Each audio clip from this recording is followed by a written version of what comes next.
First Date Follow-Up. Powered by the Advocates Injury Attorneys. Online at advocateslaw.com. Craig is on the phone today for our first date follow-up, and he's getting ghosted by a woman named Serena. So in a few minutes, we'll call her and see if she'll tell us why she's ghosting him and maybe get him a second date. But first, Craig, how long has it been since you heard from Serena? Yeah, it's been about 5 days. Okay. Not too bad. How many times did you hit her up? Just a couple, like I'd send her a text and then I kind of followed up. My usual is like an upside down smiley face emoji. I tried calling her, but yeah, nothing. Okay. Well, why don't you tell us about the date? Yeah, so it was great. We went to this like super chill indie bookstore cafe kind of thing. Yeah, it was really nice. They had like live music in the back. They had candles on the table. It was super low key, just like really perfect for what we were trying to, what the day was trying to be, what I was trying to make it. Romantic. And yeah, it was very romantic. Yeah, nobody was yelling in this place, so that was nice. Yeah, and then, what we talked about, we talked about like everything, most underrated cartoons, weird family traditions. She actually told me that she celebrates her childhood stuffed animal's birthday every year, which I thought was super interesting. Very interesting. Yeah, I admitted to her that I once cried during a dog food commercial.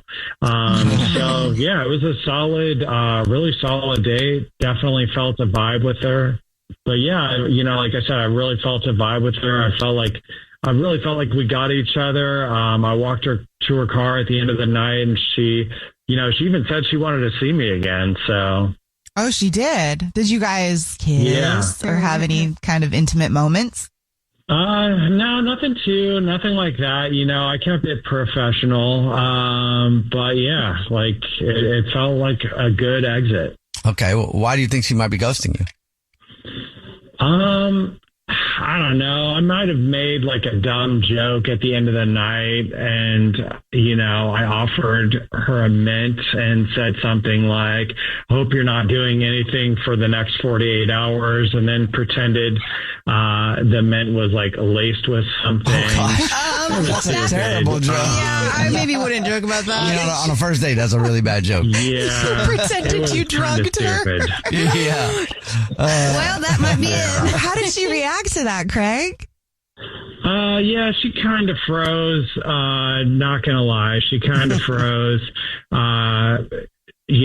She dropped it and also kind of like gave me this like half laugh before saying thanks for the date and getting in her car. So, were you able to like apologize for the joke and be like, "Hey, that was a joke. It was a bad joke, but still a joke"?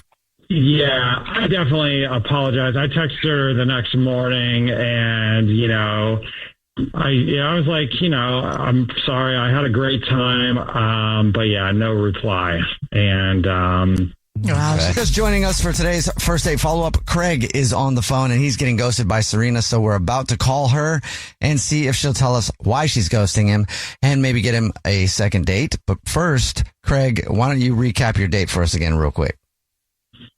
Yeah, so it was a great date. We went to a really romantic place.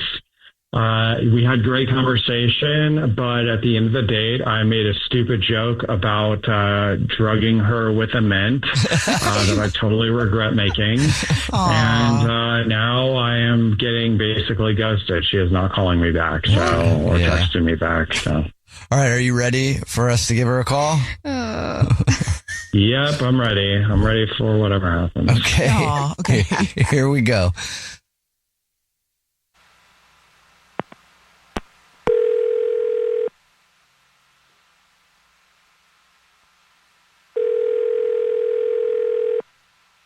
Hello, Hi, may I speak to Serena, please? this is she. Hey, Serena, how are you? This is a radio show. It's called The Jubal Show. Hi, Serena. I'm Nina. Hi, I'm Victoria. And my name's Jubal. What's going on? I don't know what is going on. Not much. That's a fair question. Yeah. Chilling. Have you ever listened to the show before? No? No? Okay. Well, we do a segment on the show that's called the first date follow-up. That's where if you go on a date with somebody and you end up ghosting them, that person can email us to get you on the phone and ask why you're ghosting. And we got an email about you. Are you ghosting somebody? I did go out with a guy named Craig recently. Okay. Is that who wrote to you? Yes, it is Craig. He emailed us. We talked to him a little bit about your date. He really liked you. And he's wondering why you're ghosting him. So we thought we'd call and ask if you wouldn't mind telling us. Okay. Sure.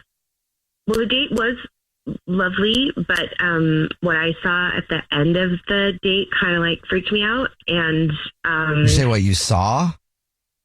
Well, it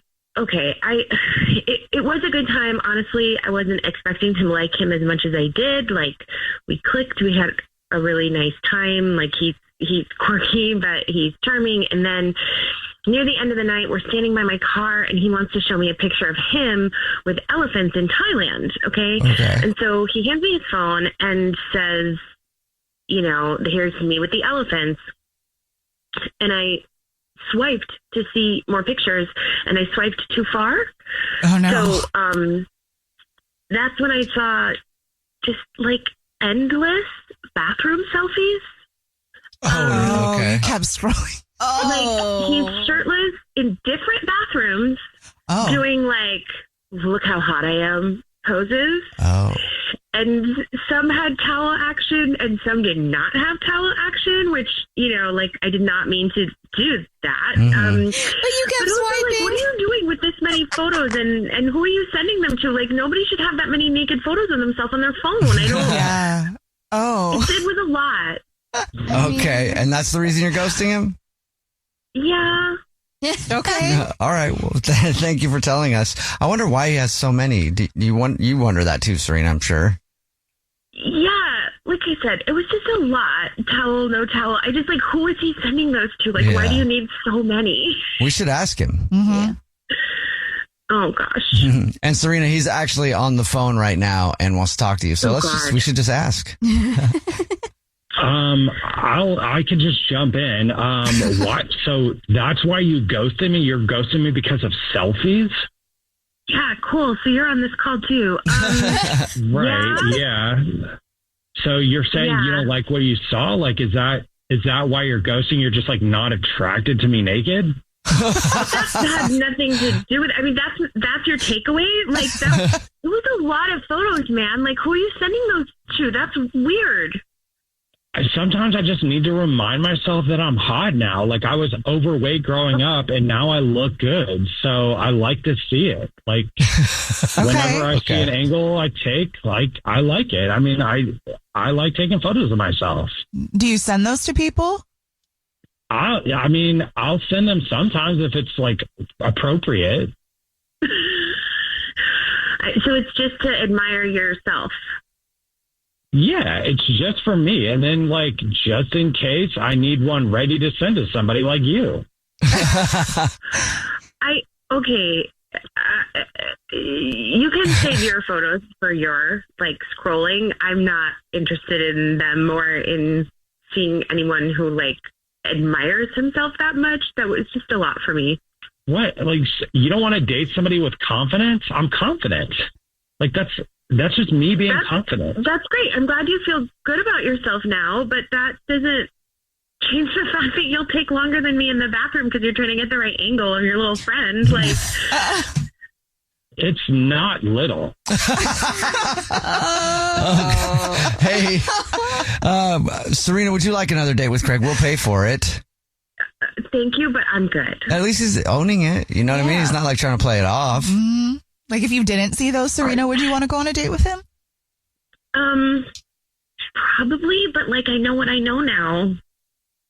I mean, Serena, like, I really hope that you change your mind. Like, I really like you. I really had a great time on our date. I'm sorry for the dumb jokes that I made. I'm sorry that I take so many selfies of myself, but, like, I really, really like you as much as I like me. I really like you.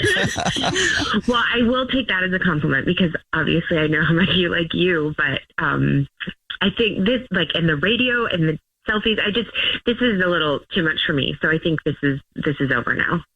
Hey guys, can I just email you a picture a couple, like a few pictures, just so you can tell me if they're good or not? Yes. Okay, Absolutely. Nina says yes. Yes. Go ahead. See, they want to see them. That's fine. I'm Stephen Curry, and this is Gentleman's Cut.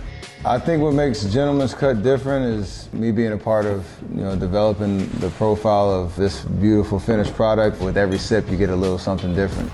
Visit gentlemanscutbourbon.com or your nearest Total Wines or Bevmo. This message is intended for audiences 21 and older. Gentleman's Cut Bourbon, Boone County, Kentucky. For more on Gentleman's Cut Bourbon, please visit gentlemanscutbourbon.com. Please enjoy responsibly. What are the cycles fathers pass down that sons are left to heal? What if being a man wasn't about holding it all together, but learning how to let go?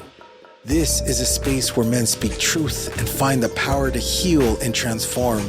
I'm Mike Della Rocha. Welcome to Sacred Lessons. Listen to Sacred Lessons on the iHeartRadio app, Apple Podcasts, or wherever you get your podcasts. Dr. Laurie Santos from the Happiness Lab here. It's the season of giving, and this year my podcast, The Happiness Lab, is partnering with Give Directly, a nonprofit that provides people in extreme poverty with the cash they need as part of the Pods Fight Poverty campaign. Our goal this year is to raise $1 million, which will bring over 700 families out of extreme poverty. Your donation will put cash directly in the hands of these families in need, and they'll get to decide how to use it, whether that's school transportation, purchasing livestock, or starting a business. Plus, if you're a first-time donor, your gift will be matched by Giving Multiplier, which means more money for those in need. Visit givedirectly.org/happinesslab to learn more and to donate. That's givedirectly.org/happinesslab. Hi, I'm Radhi Devlukia, and I am the host of a Really Good Cry podcast. This week, I am joined by Anna Runkle, also known as the Crappy Childhood Fairy, a creator, teacher, and guide helping people heal from the lasting emotional wounds of unsafe or chaotic childhoods. That talking about trauma isn't always great for people. It's not always the best thing. About a third of people who were traumatized as kids feel worse when they talk about it, get very dysregulated. Listen to A Really Good Cry on the iHeartRadio app, Apple Podcasts, or wherever you get your podcasts. The social media trend that's landing some Gen Zers in jail. The progressive media darling whose public meltdown got her fired, and the massive TikTok boycott against Target that actually makes no sense. You won't hear about these online stories in the mainstream media, but you can keep up with them and all the other entertaining and outrageous things happening online, in media, and in politics with the Brad vs. Everyone podcast. Listen to the Brad vs. Everyone podcast on the iHeartRadio app, Apple Podcasts, or wherever you get your podcasts. This is an iHeart podcast. Guaranteed human. Has ever been on one of those dates that just kind of snowballs? Like, you go out for lunch or something, and then all of a sudden you're having dinner and drinks, and then that turns into, like, you're robbing banks, and then that turns into she's learning the signature of your grandmother so you can forge checks. I mean, just one thing snowballs into another. Just lots of activities. That's what I'm talking about. Well, that's the kind of date that Patrick went on his first date with a girl named Tanya, but now she's not calling him back, and it gets even crazier than anything I just said, I think. What? Yes. No. What's up, Patrick? How are you? Hey, how's it going, guys? Nothing like that happened, but... Are you sure you're not wanted in 5 states?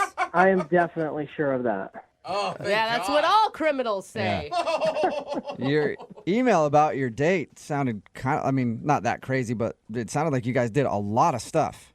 It was, I would say, in my entire life, this is probably the greatest date I've ever had. Whoa. I can't wait to hear what you guys did. Well, you guys don't know yet how many dates he's had. You know what I mean, Patrick? Like, you could have been on 2 dates, and then we'd be like, oh, so you had dinner and drinks. Okay. So have you had a lot of good dates? I've been on plenty of dates. Okay, see? Where did you meet this dream girl that you went on this crazy date with? I met her on a dating app. Okay. But we had talked, and we had planned to go rock climbing. Oh, that's sweet. And are you a rock climber? I'm athletic. I wouldn't say I'm like a rock, but I'm outdoorsy, I guess we'd have to say. Cool. All right. So that's pretty sweet. Yeah. We had a good time. We went rock climbing, and then that escalated into we went to this little cafe and had some food. Mm-hmm. And we just had like a really good vibe, good connection. Mm-hmm. We started walking around. We went to this park, and we actually, as crazy as this sounds, we had like a cartoon drawing, like a character's drawing of us. Like a caricature dude at the park? Yeah, like the guy drew pictures of our faces like on a park bench. Doesn't sound that crazy, really, Patrick, but it is cool and fun. But it was our first date. Like, usually don't do that kind of stuff on your first date. It just kind of flowed. Like, everything just flowed. That's true. I guess. You know, and I don't know why you want to call her back. I mean, any girl that's willing to have her caricature drawn on her first date, I don't know, man. Moving pretty fast. Yeah. But it's not really the point of, like, the crazy things we did, but it's just, like, I was almost giddy. Like, I had butterflies in my stomach. I was, like, I felt really good. Like, it was a good day. Like, I was having fun. And I will back you on the caricature thing because, like, that's something that's like a memento from your first date. Like, she's thinking she wants to remember this, and I assume that's why you guys sat down and did that together. So if you guys do get her on the phone, like, don't say anything about the caricature because I, like, have it on my fridge and I look at it every day. Yeah. I'll be sure to not mention that, Patrick. That's cute. Patrick, I guess, cute. That's cute. And a caricature is a big thing to get drawn on a first date because they always highlight your worst feature. And you don't want the other person to be like, oh, yeah, they do have a gigantic nose. Yeah. So did it end at the park in the drawing? No, it didn't end. We went back to my place and just kind of chilled and hung out. And she actually, like, stayed over. Oh, she did? Okay. Wow. I mean, and did she stay in the same room as you, Patrick? She may have, yeah. All right. Oh, you sly dog. Yeah. So you guys basically spent the whole day and night together. Yeah. So I was, like, giddy, and I couldn't sleep. So I woke up in the middle of the night, and I was just, like, looking at my emails, and, like, this the last-minute travel deal came up. Mm-hmm. So I woke her up and was like, I'm going to book a trip to Mexico for next weekend, like the following weekend. Wow. Like just for you, or you invited her too? No. Like were you just like giving her that information? I invited her. Oh, okay. You were asking if she wanted to do that though. I mean, come on. Of course I invited her. It wasn't for me. Okay, I don't know. The way you said it just sounded like, hey, I'm booking a trip to Mexico, just so you know. All right, go back to sleep. Well, That's crazy. And she said yes? She said yes. So I booked it. I charged it on my card. I paid for everything. And then we kept texting back and forth during the week. I was trying to catch up on work because we were going to leave for a long weekend. Yeah. And so we had plans to meet at the airport at a certain time. And so I got there, checked everything. I was like waiting like 15 minutes. Oh my God. Text her. No. What were you feeling? Well, I had different kind of butterflies. So I was waiting, and there was like last call to book the thing, and I was like, she wasn't getting in touch with me. I didn't know if maybe she was on the plane. I got on the plane, and I went on the weekend trip by myself. Oh man, that sucks. And you haven't heard from her at all? I've called her. I've texted her. I've looked at my caricature on the refrigerator with a sad face now. Man. Wow. Do you think she maybe got, I don't know, did she get freaked out? Like it was too much commitment too fast? Maybe she got nervous. I'm hoping you guys can find out for me so I can kind of figure out what I did wrong. Yeah, you'd think that she could at least tell you, like, hey, the Mexico thing is kind of making me nervous, instead of just ditching you at the airport. But maybe she felt really guilty because he had paid for it all and she didn't know how to tell him. That's why I got in contact with you guys, and I'm hoping you guys can help me. Me too. I hope this turns out to be a love story. I just want to know why she ditched him at the airport. I don't really care what kind of story we get. But we will play a song and then come back and call her and get your second date update. All right, Patrick? Thank you. Yeah, man, hold on. Moving 92.5. Brooke and Jubal in the mornings. Second date update. All right, before we get into the second part of today's second date update, there's one very useful piece of information that I need to know. Patrick, you there? Yeah, I'm here. Did you at least have fun in Mexico by yourself? Oh, sad Patrick. Good question. You know what? It was pretty sad because it was like a couples thing. Like that was part of the thing. It was like a couples. I just kind of stayed in my room and looked at my caricature photo. Oh, Patrick. Dude, you could have taken that caricature photo with you, wrapped it in some waterproof stuff, taken it on one of those banana rides or some parasailing with it. The only people that were single were like the cleaning people and like the grounds people. Oh, gosh, Patrick. You had options then. No. Yeah, a 62-year-old lady that made my bed was kind of hot. Yeah, no thanks. Well, there you go. You messed up. All right. If you're just tuning in for the second date update, Patrick is on the phone, and he met a girl named Tanya online. They had their first date, and they did a bunch of things rock climbing, walking around a park, getting a caricature done that he still has on his refrigerator. She actually stayed the night, and while she was staying there, he was so giddy that he booked them a trip to Mexico for the next weekend. Wow. She agreed to go, but then didn't show up at the airport, and now he's wondering why. Oh my gosh, how are you feeling right now? Because that's an insane story. I'm a little nervous and excited, if that makes sense. I guess I want to find out what the hell happened, but I also, I don't know. I'm afraid like she's going to say I was ugly or something. I don't know. Okay, she did all that with you, and then she was like, wait a second. I don't want to spend the weekend in Mexico with this guy. He's ugly. You never know, man. Women are crazy. Yeah, that's it, Patrick. She thought you were bad looking. Oh, my gosh. I'm going to dial her phone number right now. Here we go. Okay.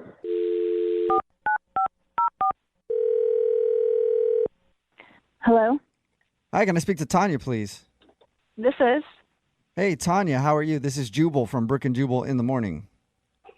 Hi, I'm good. Good. I'm glad to hear it. I was worried about you. Okay. Who are you again? My name is Jubal, and I host a radio show called Brooke and Jubal in the morning. There's 3 of us on the phone right now. There's me, there's Brooke. Hey, how you doing? Jose. Hey. Okay, hi, everyone. Hi, Tanya. And we have been so worried about you. Why? Well, because you missed a flight recently, and that's a big thing we do on our show. We have like a segment where it's like, did you miss your flight recently? No. We track people down and try to figure out why they missed their flight. It's kind of crazy. So We're a kooky morning show. What? Yeah. So you were supposed to take a flight recently with a dude named Patrick to Mexico, and you just didn't show up. How do you know that? Know everything. And also, he emailed us. Yeah, there you go. Patrick told us about your first date and said that you guys had planned a trip to Mexico for the next weekend, but you left him at the airport. Oh, my God. And if, that's a lot. Like, the whole story is pretty crazy. So maybe you were just feeling overwhelmed and you didn't know how to tell him. That's what I'm hoping for. It was just a really weird thing that happened with the airport, and it was just really weird. You're on the no-fly list. She got detained. It's kind of really embarrassing. It's a mistake, an embarrassing mistake, and I just kind of leave it at that. You peed your pants in the security line because you were scared. What? Where do you come up with that? Happens to me all the time. That is so It is embarrassing, but it's okay. I believe that. No, that's not it. They asked you to go through the security machine and you took off your clothes and asked for a strip search instead. God. No. Stop guessing. It can be embarrassing, but I've done it too. No, it's just, listen, it's 100% me. It had nothing to do with Patrick at all. But what could be so embarrassing that you spend this amazing date with someone, agree to go on a long weekend to Mexico? Oh my God. And then ditch out of it all and leave him high and dry? It just, I went to the airport. I was very excited to go on this trip. And you did? Yes. Oh. Yes, I went to the airport. I went and I checked in, had my stuff ready to go, and they asked for my passport, and I said, why? I mean, I have, my driver's license. And they're like, no, you need a passport. And I was like, why? I'm just going to Mexico. And they're like, yeah, you need a passport. And I truly had no idea that you need a passport to get into Mexico and Canada? Yeah. Yes, you do. I really know. I seriously thought it's all the same continent. Welcome to the last 15 years of the world. Oh, no. So you forgot your passport. No, I didn't forget it. I don't have one. I don't travel a lot. So I didn't know. I seriously did not know. And I was mortified standing there, and I don't have a passport, and I didn't know what to do. I didn't know what to say. I didn't know how to tell Patrick that, how absolutely idiotic I felt. So I do know how you can tell him, Tanya. I really do know how you can tell him. How is he even going to believe me? I've been trying to figure it out, and I don't even know what to say. Well, you kind of already did, because he's actually on the other line listening and wants to talk to you. What? Yeah. Yeah, I'm on the phone. Oh my God. Oh my God. Oh my God. This is so embarrassing. Yeah, it's very embarrassing that you wouldn't call somebody and have the respect to at least let me know what's going on. Whoa, Patrick. Oh, you're kind of mad, aren't you, Patrick? Patrick, I am so sorry. I was so embarrassed in that moment, and I literally had no idea what to do, what to say. I felt so stupid that I didn't know this. So, I mean, you could have told me. Like, you didn't have to just blow me off. Like, it's kind of crazy that you wouldn't even call or let me know. And then I went by myself. Like, I to know. a couple's weekend by myself. I know. It's basically the worst trip of Mexico that I've ever taken. And I was there one time during El Nino. Wow. Oh, God. Damn, Tanya, you're worse than El Nino. I will say, Tanya, it is pretty weird that you were that embarrassed by a passport snafu. Listen, I understand that it sounds crazy. I don't travel a lot. I don't know these things. I had no reason to know these things. And Patrick, like the entire weekend that you were gone, knowing that you were there, I was drinking margaritas, sitting at home, thinking about you the entire time. Well, it was good that you were thinking about me. All you had to do is send one text, make one phone call. That's it. I am apologizing. I have taken 100% of the blame for this. If you were listening, as you were supposedly listening while I was talking this entire time to a bunch of radio DJs, I said that I would take 100% fault for this. I am sorry. So, okay, I hear your apology on that, but now we have a whole other issue. I mean, what are you, 12 years old? You don't have a passport? You don't travel? I mean, wait, that's still an issue. I haven't had a reason to have one, Patrick. I didn't know. Like, kids, like babies, come out of the wombs and get passports and travel all over. Your parents must have kept you locked in your basement. You know what? Like, what? This right here is why I didn't tell you, okay? This is why I had no idea how to tell you, because I was worried that you were going to sit here and berate me for not knowing something. You could just be really nice and be a good guy. It's not a matter of not knowing something. It's a matter of just having a brain to figure out. Like, Whoa! Patrick, we know you're angry, but like I thought you really liked this girl, dude. I did, but she doesn't have a passport. What kind of person doesn't have a passport? There's lots of people that don't have passports. No, there's not. I don't know anybody. Do you know anybody? I don't know anybody who doesn't have a passport. Mine's almost expired. I might not have one soon. Mine just expired, actually, so I technically don't have one either. I have one, so... You know, like, to get a passport, you go to the post office and take a picture and just mail it out, and they send it back to you. Like, it's not rocket science by any means. Oh, man. You know, I know what I'm supposed to do now. I can go and get one, and we can go on a trip together. We can do it the right way this time. All right, well, Tanya, would you like to go out with Patrick on a second date? We can do dinner. We'll pay for dinner. If you guys want to go on a trip, that's on you. But if you get a passport, you'd be willing to go out with Patrick again? Yes, it was my mistake. I would like to go on another date with Patrick. Wow, I'm impressed. I mean, he said some mean things, so... He's upset. Patrick, do you want to go out with Tanya again? I mean, somebody that can't call you back and is not responsive. And what person, again, does not have a passport? I would never go out with her again. What? After she was your dream girl and you were obsessed with her, the passport's the breaking point. My dream girl is gorgeous, nice, beautiful smile, and you know what? She has a passport. Okay. All right, Patrick, we found your deal breaker, I guess. My God. You know what? Just forget the whole thing. Forget that I even said yes. You are not the person I thought you were. You're crazy. I may be crazy, but at least I have a passport. He does have a point. Important PSA today for the second date update. Everybody make sure you go get your passport, everybody. Oh, my God. Seriously. Brooke and Jubal in the morning. Text in at 78592 says, Patrick is by far the biggest idiot you've ever had on the show. It's Brooke and Jubal in the morning. A bold statement. Not according to Patrick. If you missed today's second date update, Patrick wanted to call Tanya. They went out on a date. He liked her so much that he actually booked a trip to Mexico for the two of them on a whim to try to be spontaneous. And he was all about her. He's like, I have a caricature drawing of her, and I look at her all the time, and she's amazing, and blah, blah, blah. And then we got her on the phone, and she said that the reason she ditched him at the airport and he had to go to Mexico by himself was because she got there and she didn't realize you needed a passport to go to Mexico. Yeah. And she was embarrassed by that. Well, and of course, yeah. she'd be embarrassed. Right, but so embarrassed that you wouldn't call and tell him? I don't Yeah. know. That's kind of weird. She said she felt so embarrassed that she didn't have a passport and didn't know that you needed a passport that she just didn't want to talk to him. But the worst part about it was that Patrick sort of freaked out at the fact that she doesn't have a passport. Yeah, what?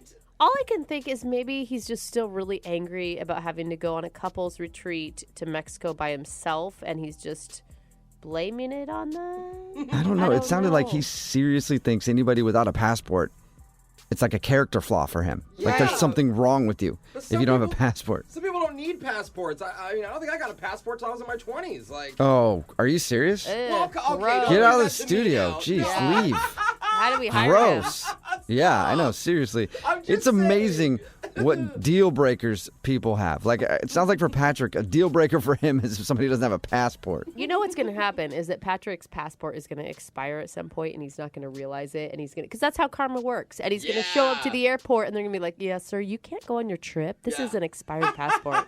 And hopefully it'll be with a girl that he really likes. And then she's like, dude, you let your passport expire? You don't have a passport now? Gross. Remember, if you want to do a second date update, all you have to do is email the show, and we will call the person who didn't call you back. Brooke and Jubal's second date update. All right, Brooke, let me ask you this. You're married. Yes. In a sexless marriage. No. Did you know right away that, like, when you met your husband, he was the guy you wanted to be with forever? I mean, I don't know that I really knew that that was what my feeling was, but looking back at my journals, like, I also met him when I was 16. I forgot to fill in that part. I still keep a diary, okay? The reason that I ask is because Candace is on the phone. She emailed us about a guy named Corey. Yeah. And she says that she got butterflies Yeah. when she talked to him. Is that right, Candace? Yes. Where'd you meet this guy? I met him at a work function, and immediately I saw him, and I got butterflies, but he was really cute. And he asked me if we wanted to get a drink, and we went over to the bar, and we started talking the whole night. You described him in your email as strong and cute. What does that mean? Did he, like, pick you up, or was he lifting things in front of you, showing how strong he was? He was aggressive, but, like, not too aggressive. He had that nice balance of being, like, really... like a gentleman, and then at the same time, very, very manly. I know when I met my husband, I had never felt the same about anyone else. Is that true for your feelings? Yeah, it was definitely, there was an ease about it, and I just felt like I could be myself around him. It was really wonderful. Candace, how did you leave the date? The bar was closing, and I was kind of like, so, when can I see you again? And I thought he was going to do it, and I kind of was getting a little bit impatient and, like, anxious, I guess. And he said, "Oh, I'll call you." And he took my number. And you've heard nothing? No. So did you guys actually go on a date after this, or was this the only time you've hung out? That was kind of the date. Like, we separated from the whole group, and we were just sitting together for hours. When did his interest start to wane? Was it at the end that he didn't take control, or was there something earlier on in the conversation where you felt like you were losing him? Towards the end of the conversation, I guess, maybe. I was kind of going into the, like, what's your status sort of thing, and it kind of wasn't answered completely, but... Oh, so you don't even know if he has, like, a girlfriend or something? No, I don't. Okay. That's pretty risky to give him a call not knowing that.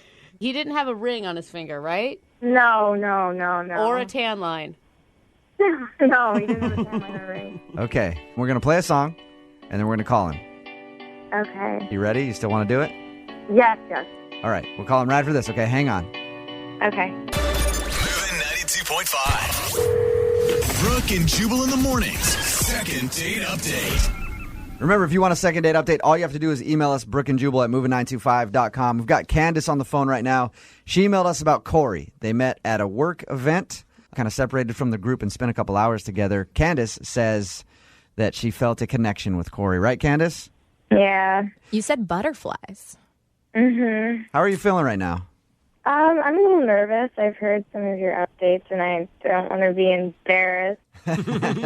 Now, he took your number at the end of the night, but you never got a clear answer on whether or not he was single. Did you guys kiss at all, or was there any physical connection? I mean, there was like, he touched my hand, he touched his hand. Like, I don't really kiss on the first date. So. But you could tell he was attracted to you, is what I'm saying. Yeah. Like, he was putting moves on. Absolutely. I'm going to call him right now, see if we can get him on the phone. Okay.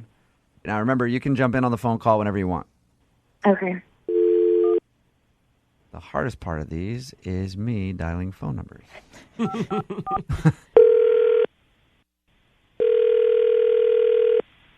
Hello? Hey, I was looking for Corey. Yeah, this is him. Corey, what's up, dude? This is Jubal from Brooke and Jubal in the morning. I'm moving 92.5. Okay. How you doing? I'm good. What's going on? Am I on the radio? Yes, you are. Congratulations! Yeah. Any idea why we'd be calling you? I have no idea why you would be calling me. We do a segment on our show called the Second Date Update. It's where, like, say you went on a date with a girl and you blew her off and you didn't call her back. Okay. And that girl emails us to call you to ask why. So we're calling you to ask you about somebody.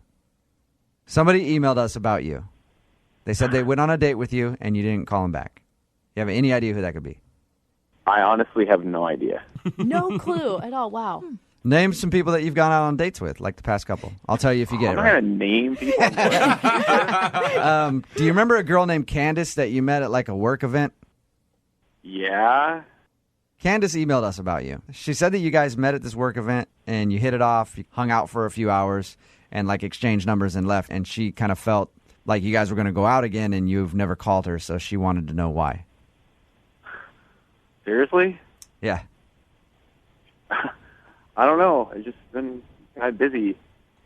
Sort of. My speculation is that you have a girlfriend or a wife or something. You didn't tell her about it. Is that right? No. No? That's Damn it. totally wrong. So wait, you're single, Corey? I am. Were you interested in her? I mean, like, I don't know. This is so awkward. Like, I don't know. I know, but she wrote and said that she had really special feelings and had butterflies when you guys met, and maybe she's just nuts and the feelings weren't mutual at all, but that's not how she read it. Well, it's not that, like, I was, I don't even know how to say this. It's not that I wasn't interested, but I don't know if I'm interested in the way that she is. What do you mean by that? Hi, you guys. Seriously? Seriously. Look, all right, if you're uncomfortable about it, think about it this way. She's the one that emailed us and asked the question, so she's willing to hear whatever answer you have to give. I'm just going to say it then, all right? Like, I don't want to, lead anybody on. Okay. I'm gay. Oh. Really? That was easy. Oh my god. Yeah. So it's not that I'm not interested. I'm interested in being friends, but I'm not interested in maybe. Oh my gosh. Hey, Corey? Sorry. No, it's all good, man. Corey, Candace is on the phone with us right now. Oh my God, you guys. Oh my gosh. Oh my God, this is the most embarrassing. For you or for Candace? She's the one that was so off. Oh my gosh. I have no gaydar, apparently. I just thought that we were kind of connecting as friends. Did you know that she was hitting on you when she asked for your phone number? I mean, I could kind of tell maybe she was interested, but, like, I just didn't really know what to say. Yeah. So I kind of thought it might just sort of go away on its own if I didn't call her. So you knew she liked you, just figured it'd be better if you left it alone. Yeah. I did. I had no intention of, like, leading you on or anything, but I don't know really how to tell somebody that right off the bat either. Yeah, it's not usually like, hey, what's up? I'm Corey. I'm gay. Yeah. You know? Right, yeah. So I apologize. I just thought that we were meeting and connecting as friends and nothing more. On the upside, Candace, it's not anything you did. No. No, Candace is beautiful and gorgeous, and she was awesome. And if I was straight, I would totally be all over that. But Candace, how does that make you feel? Well, it's good to know that he's still awesome because it was really, really great talking to him. Yeah. And I'm like, I can deal with it. You know what I mean? Like, obviously, it's totally cool. This is probably the second date that ended with the most compliments, that's for sure. Yeah, they like still really like each other at least. Well, yeah, they're pals. They're like best friends. Yeah. Future shopping buddies. So Yeah, I'll be your wingman whenever you need. She can also be your wingman too. Yeah, right? Clearly, I need a wingman. yeah, you need someone to help you out. So he can point out, be like, no, that one's gay, that one's gay, that one's gay. Go ahead and hit on that one. All right, we will send you guys out on a second date if you want to go out. We'll pay for it. It's not necessarily going to be a date so much as like just a couple friends going to hang out, but we always offer it at the end of them. Totally. I would love to. Oh, hopefully there's a cute waiter for each of you. Yeah. Brooke and Jubal's second date update. The girl on the phone for a second date update today is obviously really disappointed that she's not getting a call back because she got wined and dined on her first date. I'm talking like a tour of the world, basically. She got to go to Italy at this restaurant called Sparrow, and then maybe some American cuisine after at a place called Cinnabon, which I've heard a lot about. Yeah. Did she really eat at the mall? Yes, she did. She ate at the mall on her first date, and now the dude is not calling her back. Her name's Jaylene. What's up, Jaylene? Hey, guys. Okay, wait. Hey. You don't sound 14, so I'm confused. No, I'm not. Okay, but your first date sounds amazing. I've heard of that Italian restaurant before. Right. I've never been able to pronounce the name, though, but I've heard it's great. No, I work at the mall, actually. Oh, okay. Yeah. So who did you go out with, a customer or a coworker? It was sort of a customer. He had walked in and, I was having a really bad day. And, of course, customer service is always wonderful when you're having a bad day. But I think you could tell that something was wrong, or I don't know. Where do you work at the mall? I mean, you don't have to say what the business is, but what do you do? I work at a kiosk. So, I meet different kinds of people. Okay, yeah, that would be a frustrating job at the mall, especially the people that handle the lotions and stuff, because you get people just turning you down all day long. Eventually, you probably want to throw a lotion bottle at their head. So, anyway, you were having a bad day, and this dude could tell? Yeah, it just seemed like he could tell, and he trying to cheer me up. So we got to talking there for a bit, and then I had to get back to work. So he said, do you have a break coming up? And I said, yeah, in about 30 minutes, I'll have my lunch break. So he said, all right, that's great. I have some shopping to do. Why don't we meet at the food court? So that's cute. Yeah. Were you excited? I was. I mean, everybody usually ignores me. So the fact that this guy, this attractive guy, is talking to me and just cheering me up, I thought it was really sweet. Yeah. Okay. And so how was the food court? Everything that you had hoped for and more? Well, of course. So I walk, down to the food court, and he's already gotten a table for us. He's already ordered lunch for us. He ordered kung pao chicken. Well, because you probably don't have a very long break. He needs to get that going. Exactly. That's what I was thinking. I'm like, he's got to know that, I don't have that much time. So he had everything ready. Like, trust me, I know the owner at the Panda Express. I got an extra orange on the orange chicken today. Hey, dude, I may date somebody based on that knowledge alone, Jubal. I'm just saying. Yeah, so it was really sweet and nice. And then after, he's like, so do you want to split a churro with me? Sure. I really have to get back to work. But anyways, we exchanged numbers, and we were talking back and forth the next 4 or 5 days. And we weren't just texting. We were talking on the phone and having great conversations. Really? Yeah, nothing weird, nothing. Like, he didn't just send you a picture of his churro off the top, like normal text conversation. Right. There was nothing perverted or super sexual or anything like that. It was just a great conversation and just getting to know the other person. But I don't know, we had a lot in common. And And I bet when you saw his name pop up on your phone, but that felt awesome. Yeah, it did, until he stopped responding to me. And then I was like, what did I do wrong? How? Yeah. Way to rub it in, Brooke. Oh, that's not what I meant. I mean, It was before you probably never saw it so again. amazing whenever he would contact you, but now he's not contacting you at all, so that's got to hurt. I think that there's got to be a reasonable explanation. Or I want there to be anyway. Yeah. A reasonable explanation for making me feel bad? I don't know. I didn't mean to make you feel bad. Well, all right. Well, how long has it been since he's talked to you? It's been about a week. It's been about a week. Okay. That's a lot all right, well, if you guys were talking daily, too. Yeah, like that. Yeah, it was fast and furious. We would talk all day long for a week, and then just nothing. Okay. Well, we'll play a song, come back, and call him and get your second date update, okay? Well, I really hope you can reach him because I can't. So We will find this guy. If I have to go to every Wetzel's pretzel, I will find this dude for you. Okay? Thank you. We'll do it right after this. Hang on. Moving 92.5. Brooke and Jubal in the mornings. Second date update. If you're just tuning in for today's second date update, Jaylene is on the phone and she met a dude named Justin at the mall. She works there at a kiosk and apparently they struck up a conversation and then shared a romantic lunch at the food court. And then after that, they've texted back and forth for like 5 days, every single minute of the day, she says. And she was surprised when he just kind of dropped off the face of the earth and stopped talking to her. Yeah. And personally, I was surprised to learn that people still go to the mall.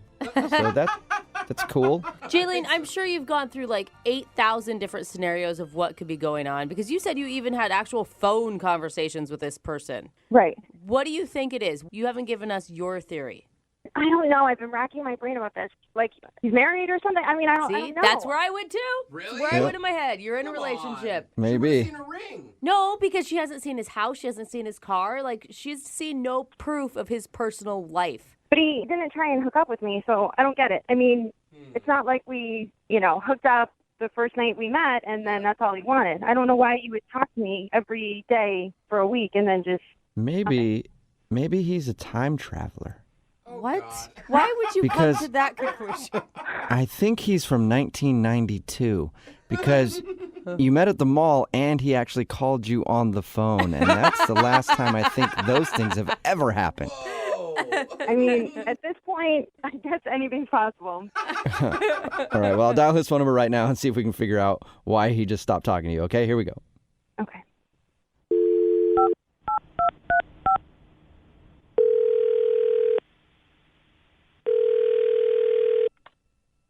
Hello? Hi, can I speak to Justin, please? Yeah, you got him. Hey, Justin, how are you, man? This is Jubal from Brooke and Jubal in the morning. Who? Who is it? Jubal from Brooke and Jubal in the morning. What's that? It's a radio show. All right, so he listens. What? Who are those people? Is there like a lot of you over there? Yeah. Yeah, there's 3 of us right now. Okay. Hi. Why are you guys calling me? What can I do for you? Well, I wanted to see if I could grab a few minutes of your time because we got an email from someone who listens to our show and they wanted us to call you on their behalf. Okay. What? It's weird, man. What's going on? It is weird. It is. It's a girl that you met at the mall and you guys had lunch at the food court. You guys talked for a little while, about a week, and then you just kind of stopped talking to her. Her name's Jaylene. Oh, yeah, Jaylene, yeah. Yeah, I know her. Okay. Well, Jaylene emailed us and wanted to see if we could get you on the phone and find out why you stopped talking to her. Oh, man, we're good. We're fine. We did, we got what we wanted, or got what I wanted, and we're good. Wait, hold on, though. What did you want? I think that maybe that's the confusing part for all of us when you say that. Well, I mean, it's, end of transaction. It's just, You got what... Okay, normally when I ask a girl to lunch or dinner or something else, there's something that I want out of it that I don't think you want. Like, what transaction are you talking about? Well, I mean, I don't want to tell you guys because, if I say anything, then everybody's going to know what I'm doing. And, not everybody could think of this. So kind of want to keep to myself for a while, maybe. Whoa. You know what I'm saying? So wait, you think that you have some genius plan that you don't want leaked out? Is that why you don't want to tell us? I got a genius plan that I don't want leaked out that nobody else thought of yet. So, yeah, no. That involves Kung Pao chicken in a mall food court? Well, I mean, sometimes it's Kung Pao, sometimes it's churros. I think we did a Mongolian grill one time. I mean, I was like... Wait. What? Okay, so this is something that you do. Yeah, man, it's just kind of my thing. It's what I do. Wait, Really? You use women for dates at the food court? But you paid, right? Who paid? So I paid, man. It's all part of it. So What's part of it? I thought you had... I mean, from what Jaylene told us, you guys had a nice connection. You had good conversation on the phone. And you had a quick date in the mall food court that ended in a churro. Yeah. That's all correct. That's how it went down. Can you think of a better plan? Well, you keep sounding so sleazy about it. Like, hey, I got what I wanted, but I still don't see what you wanted out of it. Do you just not like to eat alone at the food court? Like you feel bad about that or something? All right. Here's the deal. You guys ready for this? Yeah. Yes, very. All right. I only date girls from cell phone providers because that way you can get all those discounts and those special deals. What? Like for cell phones, man. I mean, I only date girls from mall kiosks, man, because like they're easy. They always say yes. You just take them up to the food court. It costs like $15 for whatever, and then you get this $900 phone discount. I mean, I've dated 3 T-Mobiles. I've dated 2 Verizons, at least a half a dozen Sprints. Oh, my God. I mean, there was one Boost Mobile ended kind of badly, but like you get all the special deals, and like like I get plenty of lines from my crew. And, like, all my Christmas shopping is always done. And I get the newest – I like having the new stuff because, I got my rep to maintain. So I like having that stuff. And some of these companies, they'll pay you to switch. They give you hundreds of dollars just to switch. So, like, if I got to pay $15 to feed the chick, that's worth it, man. I'm so conflicted right now because I really like that you're, like, using the cell phone companies because I hate them. But I don't want you to use a woman to do that. Yeah, she liked you. Well, I don't just use one. I spread it out. Yeah, women, plural, I guess. Did she give you a deal on a phone? Because she didn't mention anything about that. Well, I mean, it didn't happen right away. Like, not after we had lunch at the food court. So I had to, it took a couple of days, like, talking to her on the phone. But eventually, yeah. What? Oh, my God. Hey, what the is going on? Oh. Wait, who's that? Hello? Oh, that's Jaylene, Justin. She's on the other line and wants to talk to you. Yeah. What? Yeah, I'm here, and I've heard every single thing that you said, and I could get in a lot of trouble giving you those discounts. So thanks. Awesome. So you did give him one. Yeah, I gave him one, but I didn't know he was using me. I mean, it's not like I gave it to him right away.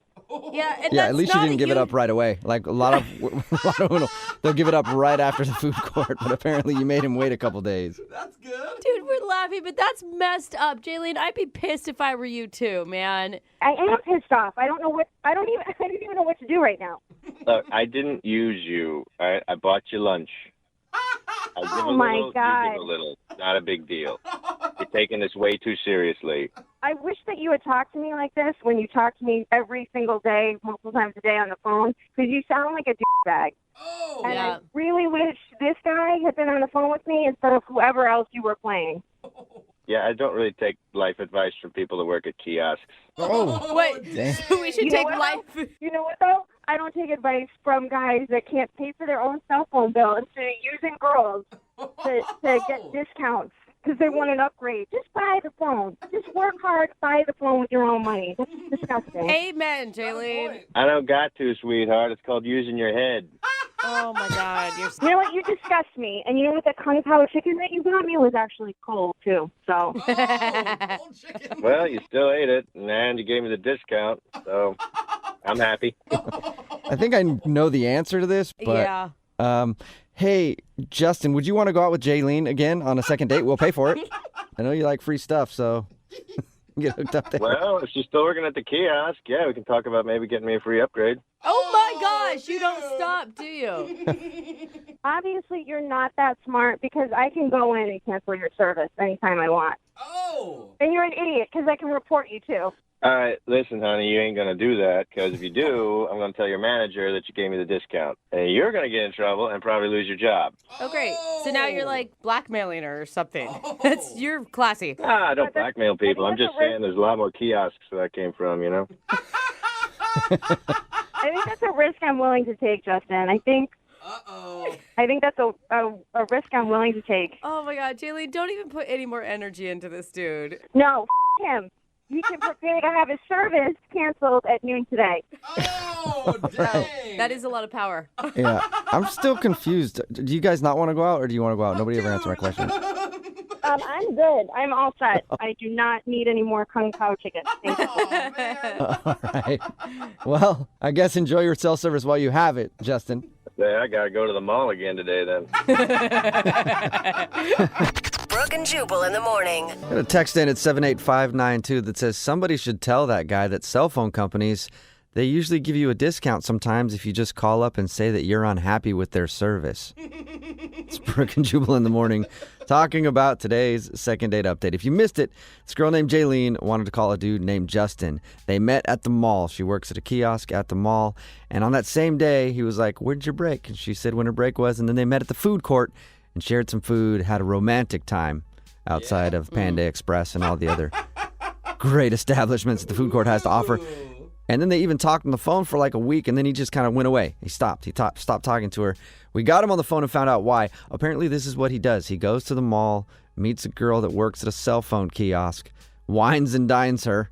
And by wines and dines, I mean goes get like a Diet Coke and a Cinnabon. And then he convinces them to give him a discount on cell phone service. Yeah. That's his thing. He's so proud of his thing. That was what's odd to me. Like, aren't you kind of sad that you just can't, I don't know, pay for your cell phone coverage? No, to him, he's a genius. He's Yeah, smart. he didn't even want to tell us. He's like, I don't want people knowing my tricks. Yeah, it's like, dude, I don't know, like maybe get a job. Yeah, not that impressive. No. I mean, you know, it's always kind of wrong when you use somebody for something, but like people who are getting like cars and boats and trips around the world and things like that, pretty cool. But just getting a new phone, not necessarily that cool. And he's not even getting them for free, I don't think. He's just getting a deal. Yeah, he's getting like an upgrade, like a cheap upgrade. Yeah, he's still spending hundreds, I bet. Oh, Remember- man, she threw in a free case. That's true. That's how they get you.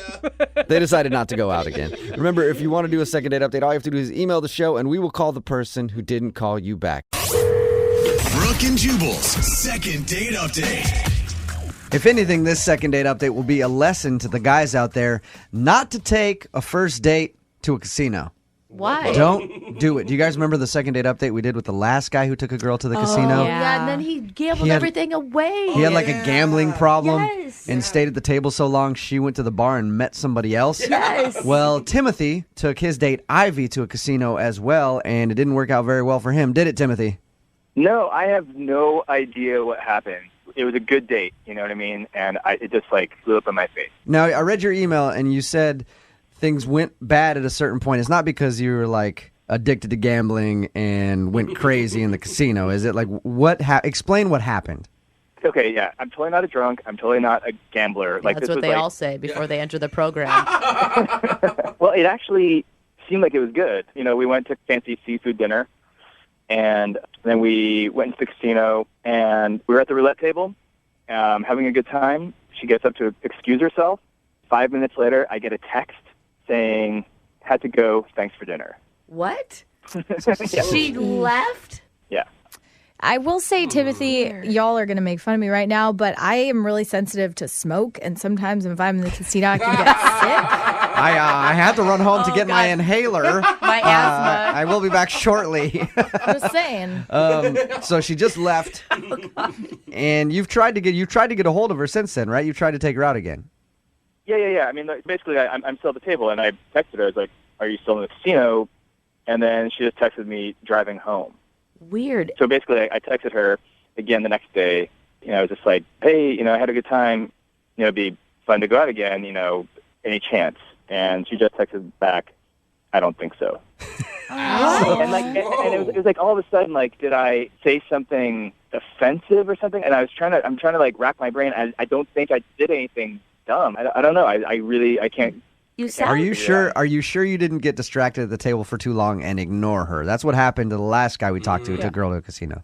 No, I mean, we're seriously like having a good time. Like, I wasn't like ignoring her. You know, I didn't go into some weird black hole of gambling addiction. Yeah. You know, and I didn't get drunk. You sound likable and actually not crazy. Is there anything that you can think of that you did on the date? Did you say anything to her? There's one. Okay, so I did do something in preparation for the date that I don't usually do that I did that may have backfired. Uh-oh. Okay. That's creepy. What'd you do? Sorry. It is creepy. No, I mean, like, I was just kind of like, you know, looking for the date, and I quit smoking, but I used to smoke a lot, and so I had my teeth bleached, You had your teeth whitened. Oh, yeah. That's not bad. I did that after I quit smoking, too. Yeah. I've been imagining that episode of Friends where Ross gets his teeth whitened and it's like glow in the dark Yeah. white. Is it that bad, or are they just a whole new shade of white, or can you see them from miles away? I'm pretty naturally dark complexion, and I think the new color of my teeth is a little bit shocking, and I have pretty straight teeth, and so all of a sudden it looks like I'm wearing crazy dentures. All right. Yeah. Yeah, but I don't think even if she thought your teeth were like veneers and you were fake or whatever, that's enough to get a girl to just leave you in the middle of a date. She probably won't want to go out with you again if she doesn't like the way you look, but I doubt she's going to just ditch you. And she hung out for hours. I hope. We had a good time, but I started feeling kind of self-conscious. I'd go to the bathroom and kind of look at myself and oh my god. Maybe it's in your head then. Well, we're going to play a song, come back, call her, and get your second date update, okay? Cool. All right, hang on, man. Get jazzy on. Moving 92.5. Brooke and Jubal in the mornings. Second date update. This whole time, I've been picturing Timothy, the guy doing the second date update, like some character out of a bad mobster movie. Why? He's just at the casino with these blazing white teeth. Oh. I picture him with some shaded glasses and a big butterfly collar on. Few gold chains. Yeah, they call him Timmy the Tooth. Timmy the Tooth. Timmy the Tooth. What's up, man? Are you ready to do the second part of your second date update? Yeah, I'm ready. If you're just tuning in, Timothy called us about a girl named Ivy. He took her to the casino. Things were going all right. They were at the roulette table. She said, I'm going to the bathroom. And then texted him, said, I'm driving home. Oh, yeah. When he tried to get a hold of her again, she said, no, we're not going out. The only thing that Timothy can think of that could have turned her off is the fact that his teeth are incredibly white because he just had them whitened. I feel like he's missing something that happened. There has to be. The thing is that guys necessarily aren't good at picking up on these hints. Did she at all act attracted to you? She didn't act repulsed by me. We were, I don't know, we were in that zone. We were in a good first date zone. That's usually what happens when you're in the good first date zone. They leave you in the middle of the thing and say they never want to see you again. Yeah. All right, Tim, you ready to call her? I'm ready. Let's do this. Here we go.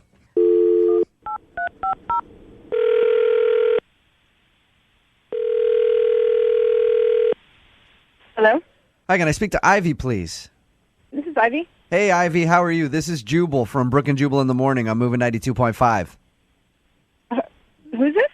Jubal from Brooke and Jubal in the morning on the radio station moving 92.5. Oh. Hi. Hi. How's it going? Kind of weird. How are you? Pretty good. Pretty good. Description. Any idea why I'm calling you, Ivy? No idea. I'm calling you because you recently went out on a date with a friend of mine, a guy with very, very white teeth. He goes by the name Timothy, and you guys went out to the casino. Does that ring a bell? Yeah. That was a downward tone. Wow. Well, Timothy emailed us about you because he really enjoyed your date, and he's wondering why you left in the middle of it.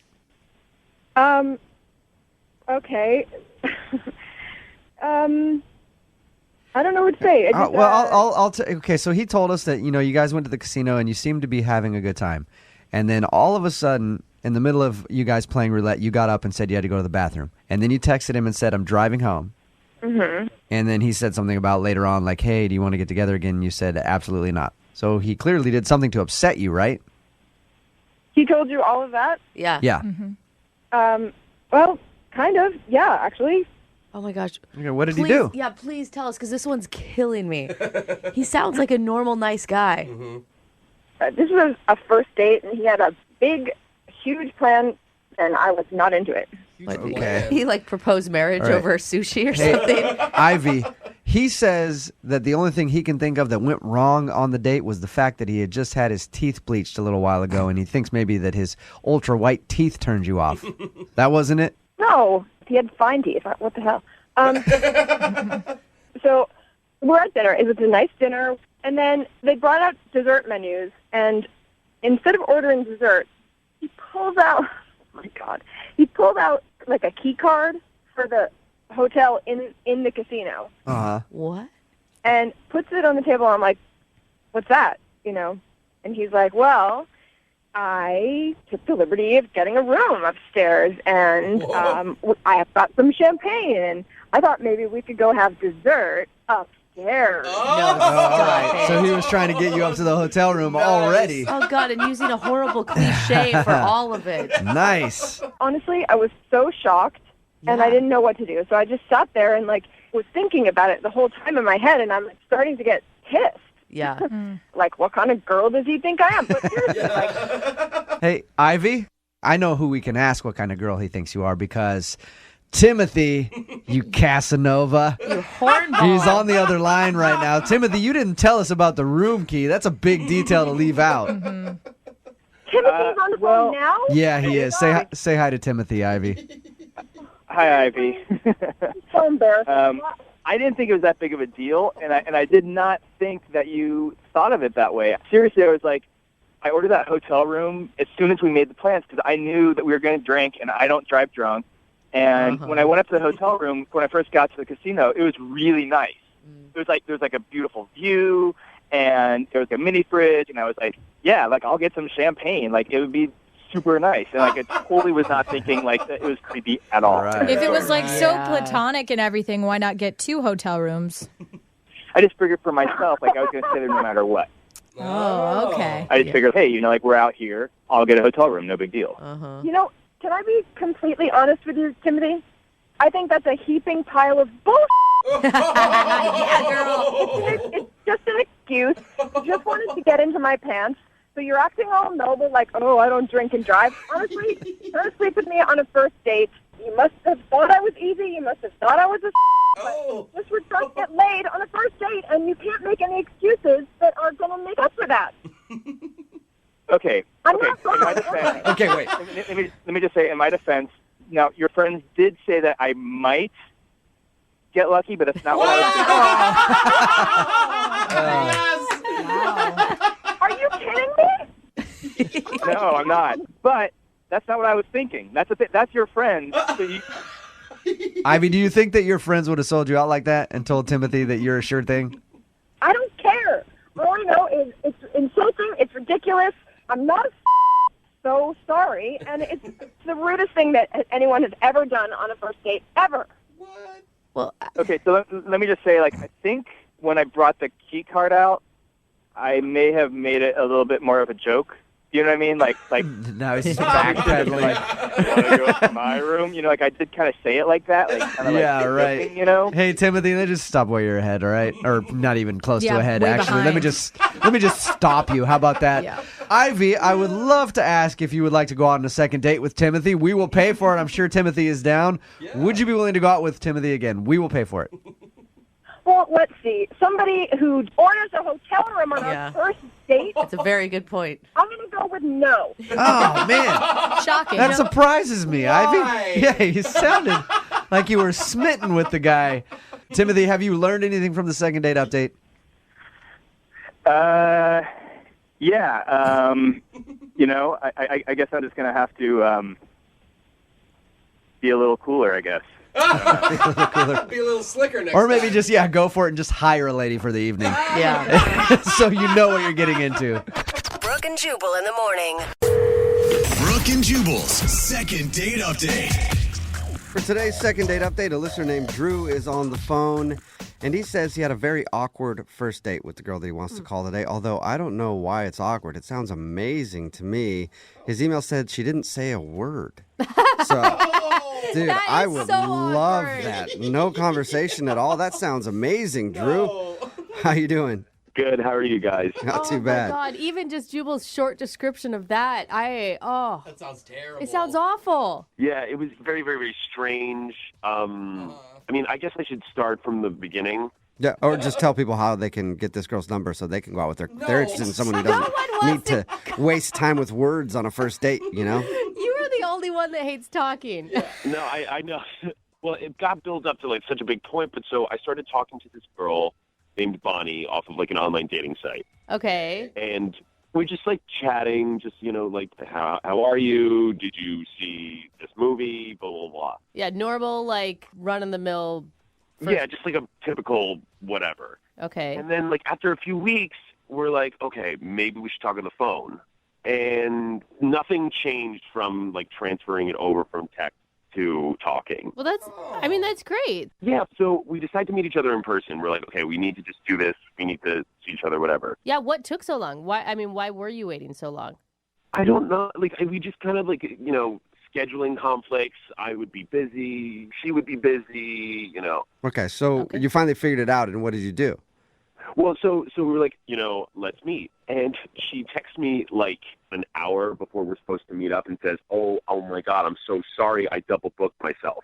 I was supposed to do this thing for my job, and I'm sorry I can't meet up. I was like, okay, no problem. So then we planned to hang out a couple of days later.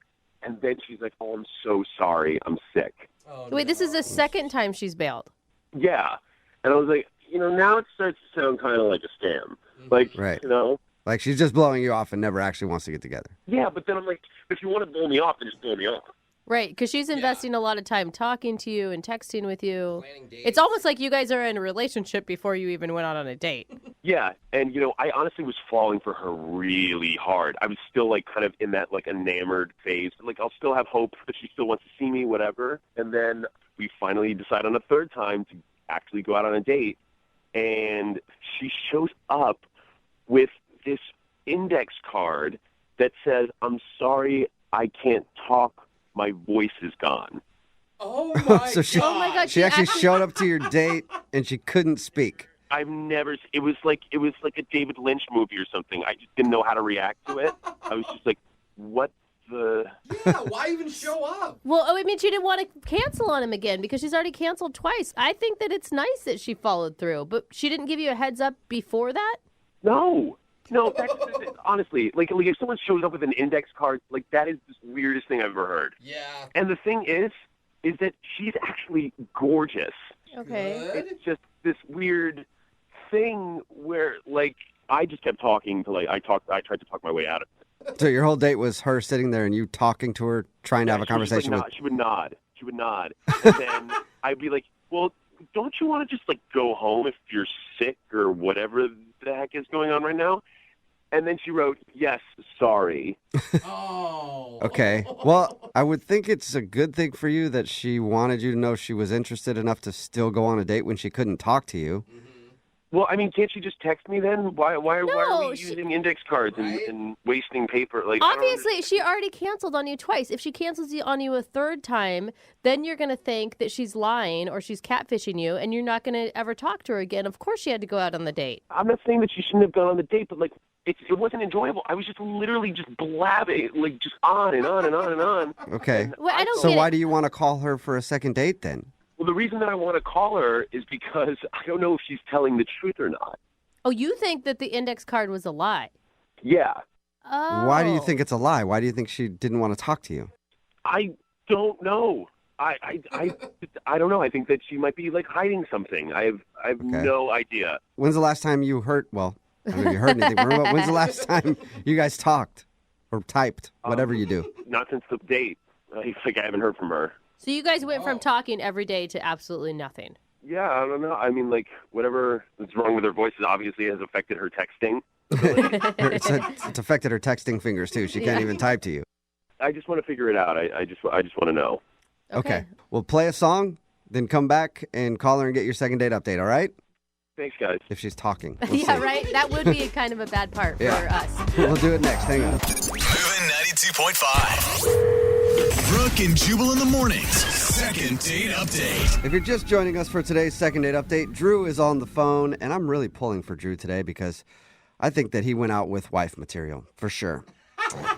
Because he went out on a date with a girl, didn't say a word the whole time. That's not a good thing, man. Apparently, she had something. She was sick and she couldn't speak. So when she showed up to the date, she actually had an index card written on it that said, hey, I have no voice. And they sat there for a little while. He did all of the talking and then said, if you're sick, you should go home. And she wrote on her little index card, yes. And then she went home and he hasn't heard from her since. More than anything, though, he just wants answers because he feels like she was faking. Drew, are you ready to give her a call? Yeah, man. I'm just worried I'm being catfished somehow. Like How are you being catfished when you've seen her in person? You guys have talked on the phone. Like, what is the catfish? She's suddenly going to have a man voice, and now that's even being considered catfish? I don't know. Maybe her twin sister is in jail and they have different voices and she's saving. I have no idea. You really thought into jaded, it. man. You Yeah. are super jaded. I feel like you need to take a break from internet dating. I don't know. That'd be kind of Well, I'm going to, but I need to solve this case. I'm pulling for the twin sister in jail story. That would be awesome. That'd be great for the show. really cool. Yeah, see, I just want to know. Okay. Okay, are you Well, going to feel bad if she was actually sick? Maybe, but even if she really was sick, then she would have reached out to me. Yeah. I'm going to dial her phone number right now and see if we can figure it out for you, okay? All right, man. All right, here we go.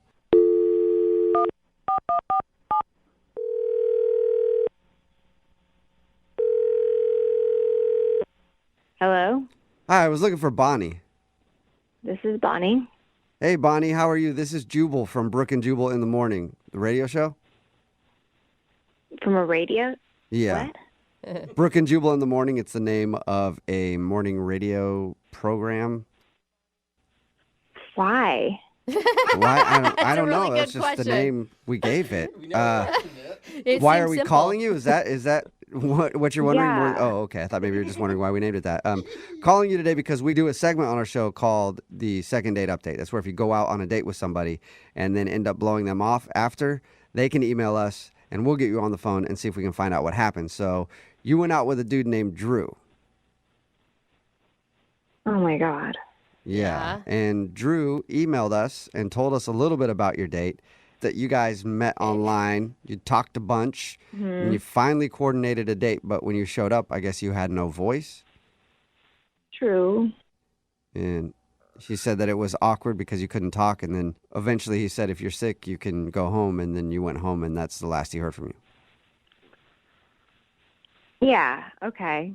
He also said that he really, really liked you and that you guys talked for like a month or something leading up to the date. Yeah, we did. You don't sound like you like him as much as he likes you. You sound bummed. Yeah, it's okay if you don't like him. I think he just wants to know. I mean, I wasn't feeling good the day that we were supposed to have our date, and I didn't want to cancel on him. So I ended up going to the restaurant, and I got there, and I asked the hostess where he was seated, and I look over at the table.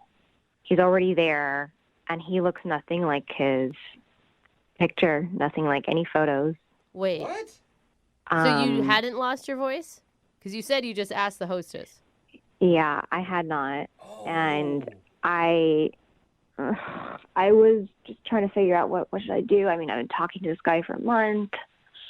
Wait, how? So you feel like he catfished you or something? I feel like he was trying to portray himself younger than he really is. Oh. And I didn't want to, I just felt guilty for leaving. So I was just like on the fly. I just asked the hostess for a pen and paper, and I'll just say, I lost my voice.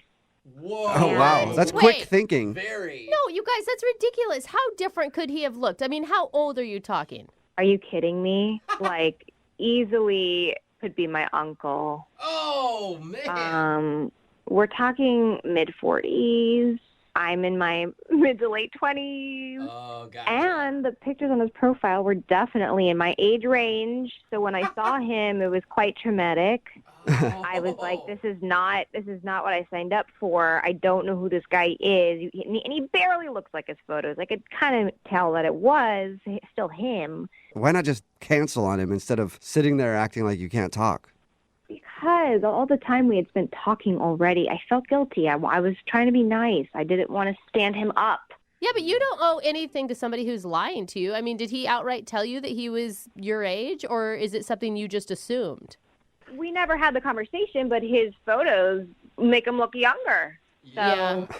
It's weird that he wouldn't ever bring that up. Like, if he knows he's using photos from 20 years ago, he's probably going to get caught. Yeah, I don't know. I didn't stay that long on the date, if that's any consolation for you.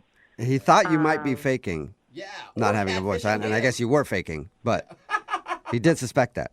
I mean, it is what it is. He was lying. I'm not lying. You're lying, Bonnie. Drew, you're supposed to wait. What's going on? Oh, Bonnie, that's Drew. He's actually on the other line listening and wants to talk to you, but apparently he couldn't wait until I called him into the conversation, Drew. Yeah, no, I'm sorry, guys, but like she can't say that I'm lying. I'm not lying. Well, how are you not lying if you put those photos that were on my profile? Yes, they were of when I was younger, but those were the best photos. I'm not gonna put like a crappy photo of myself on the thing. It doesn't make any sense. Why did you guys not tell me that he was on the line? Why did you write on a note card like a sociopath and then say you couldn't talk? If that's what it is, then just say that. I don't know why you went around this crazy... You know, Drew, I was doing you a favor, okay? I stayed. I could have left. You could have just been stood up at that restaurant like an average 45-year-old man, but I stayed. Well, I might be there. older, but I'm not like a Hannibal Lecter type of person that writes like a... Why couldn't you just say that? We don't know that. Drew, it is kind of weird that you brought up the whole point of how she was gorgeous in real life. Didn't you at any point think like, ooh, I better let her know that I'm significantly older than the photos that I used? Significantly. Yeah, just add it in again. Drew. Well, it does sound like you're just like fishing for younger women by tricking them online. No, I'm totally not doing that. What I'm doing is I'm taking the photos that I think best represent my personality. That's not true. I'm going to paint a photo. I'm going to paint a photo for you. If you were to walk into a restaurant, blind date, and you were going to go meet a woman. Don't interrupt me. I'm not done. Don't interrupt me. I'm not done. Okay, let's have and her you were have her supposed moment. to see a woman, and then this woman ended up being 65 years old. What would you do? What if she looked old enough to be your mother? 65 you look years old enough to be an uncle First of all, you're being of mine. hyperbolic. Okay. Oh, big words. Oh, do you even know that? Do you know what I'm not a f***ing idiot. Yeah, I know exactly Are you what sure you're talking you're about. not an idiot? Because you sound like a raving lunatic that would actually go to a hostess and ask for a pen and paper and then write that like, sorry, I can't talk. Are you, like, I'm were the you raised by lunatic, wolves? Drew. You're the one who called me on the radio, you idiot. What else?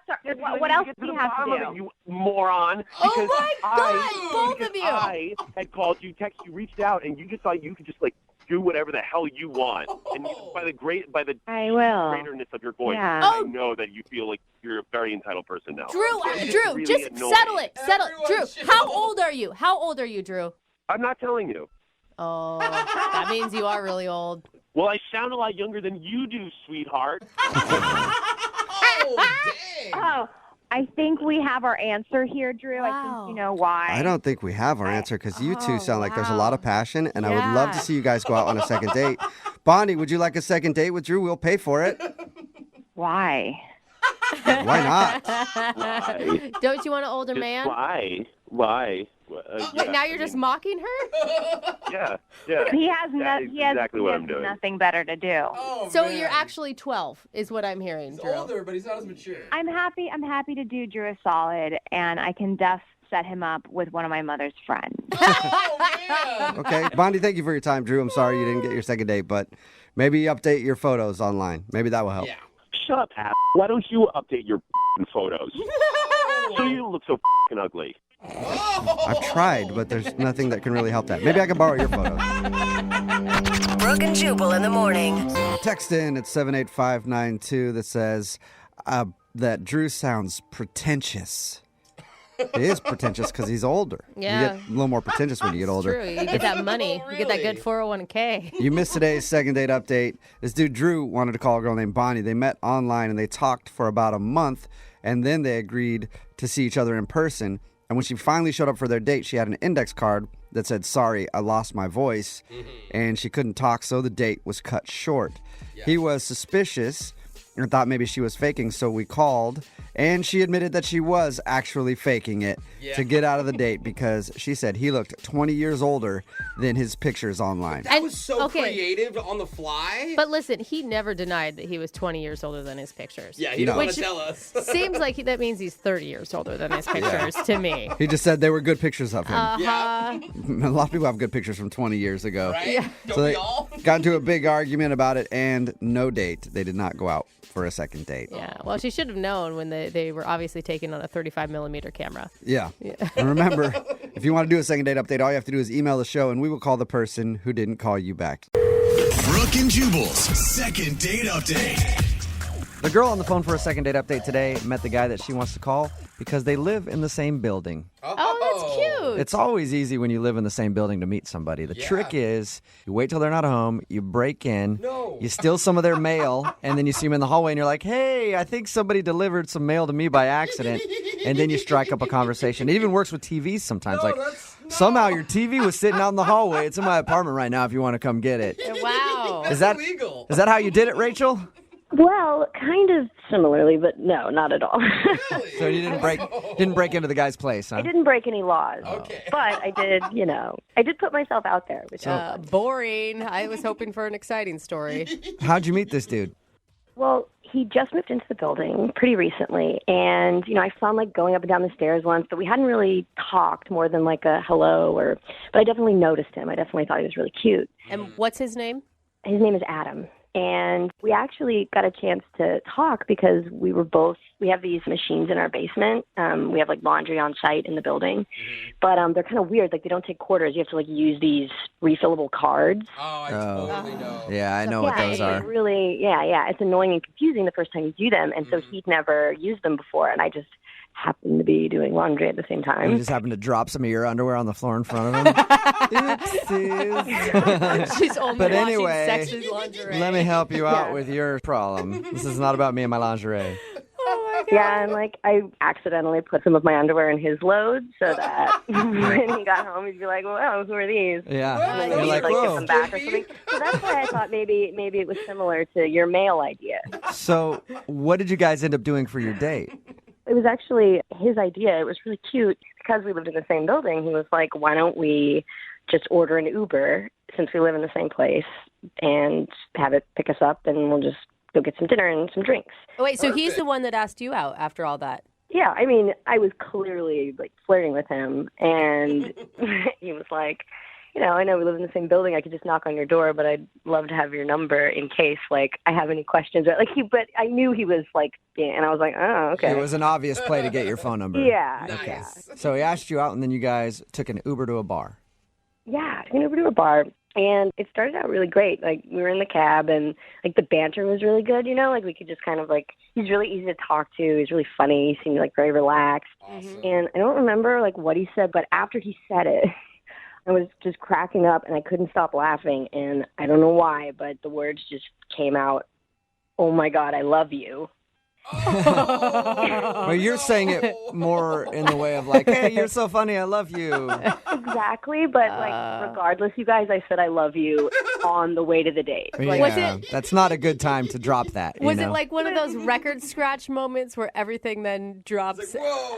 Totally, and I'm I didn't really understand why, because I was like, "Oh God, I'm sorry. I mean, you know what I meant, right?" But it was I could tell it was really different all of a sudden, and so then I because it was so awkward, proceeded to really lean into it, and so I said I love you to the Uber driver when we got out of the car, and I was trying to make it a thing, but clearly it hit a nerve, and it wasn't part of the thing. Were you just overcompensating? No, yeah, I don't know what happened to me, but I just really wanted him to know that it was a joke and that I didn't mean it. But looking back on it, I do feel like I maybe overdid it. But did he get the point that you didn't mean it? Yeah, I think he got it, but at the same time, I said it for the third time during the meal, bringing it up jokingly again, and he didn't laugh. And so that's when I kind of knew, oh, and for me, when that happens, it just makes me want to convince someone even more that I'm sorry or kidding. And You so might have been okay if you would have dropped it after it happened and made a quick joke about it and moved on. I know. Do you think that's why he's not calling you back? Well, no, actually, he did call me. Oh. The date went fine, other than I love you gate. And then he called me the next morning, but I was in the shower, and so I missed the call. Yeah. And he didn't leave a message. So I was like, oh, okay, I'll text him. So I texted him. I was like, sorry I missed your call. I was in the shower, winky face. Had a great time last night. We should do that again. What are you up to this weekend? Something like that. Right. And that was like 4 or 5 days ago, and I haven't heard from him. Oh, and have you seen him in the building at all? No. Because that's always the risky thing. At some point, no matter how this turns out, you're going to have to share an elevator or the laundry room again. I just think it's really weird that he would call me and then not respond to me after. Yeah. I mean, you could understand it if after a first date somebody said, I love you, and then you just never talked to him again. But the fact that he called you in the I morning. didn't say, like, I love you. I'm not like, I get it. We're like, you know. Yeah. But, like, it really seemed to, like, affect him. And I think that's why I kept going back to it, because even though I'd apologized once, it felt like it was, like, hanging in the air still. And I'm like, why? This shouldn't be this intense. All right. Well, we'll play a song, come back, call him, and get your second date update, okay? Thanks, guys. Okay, hold on. Moving 92.5. Brooke and Jubal in the mornings. Second date update. Right in the middle of a second date update, if you're just tuning in, Rachel is on the phone, and Rachel is in love. For the first time in her life, Rachel has found love, and it's slipped through her fingers, and it's not calling her back. And love's name is Adam. Poor Rachel. All right. If you missed Rachel recap her date, she met a guy that lives in her apartment building. They agreed to go out for drinks and dinner. And while they were riding to the restaurant, he was joking around. She laughed, and it just kind of slipped out. She said, I love you. And she thinks that's the reason he's not calling her back because, one, she said, I love you. And then she spent the rest of the date trying to pour it on that it was a joke and saying, I love you to everything and everybody. And just any way she could drop the I love you line, she would do it. And now he's not calling her back, and she's wondering why. I mean, what'd you like so much about Adam? He was just really easy to talk to, and he was really funny. You know, like, a guy being funny is the most important thing to me. I love funny guys, don't you? I love him, too. All right, okay, I get it. Laying it on real thick. All right. I'm going to dial his phone number right now and see if we can find out why he's not calling you back, okay? Okay. All right, here we go.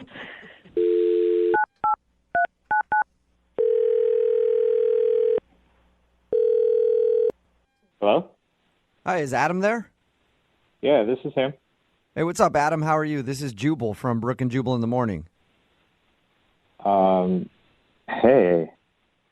Hey. What's going on today? Not much. Why are you calling me? Oh, just checking in, man. Just, No, I don't. Oh, Yeah. okay. Well, the real reason I'm calling is that somebody emailed us about you and asked if I could get you on the phone. Her name is Rachel. She actually lives in the same building as you do. What? Do you remember Rachel? Do you know Rachel? Yeah, but why are you calling about her? Well, because we do a segment on our show called the Second Date Update. It's where if you go out on a date with somebody and then end up blowing them off after, they email us to see if we can get you on the phone and ask why. So Rachel's wondering why you won't call her back after your date. I did call her.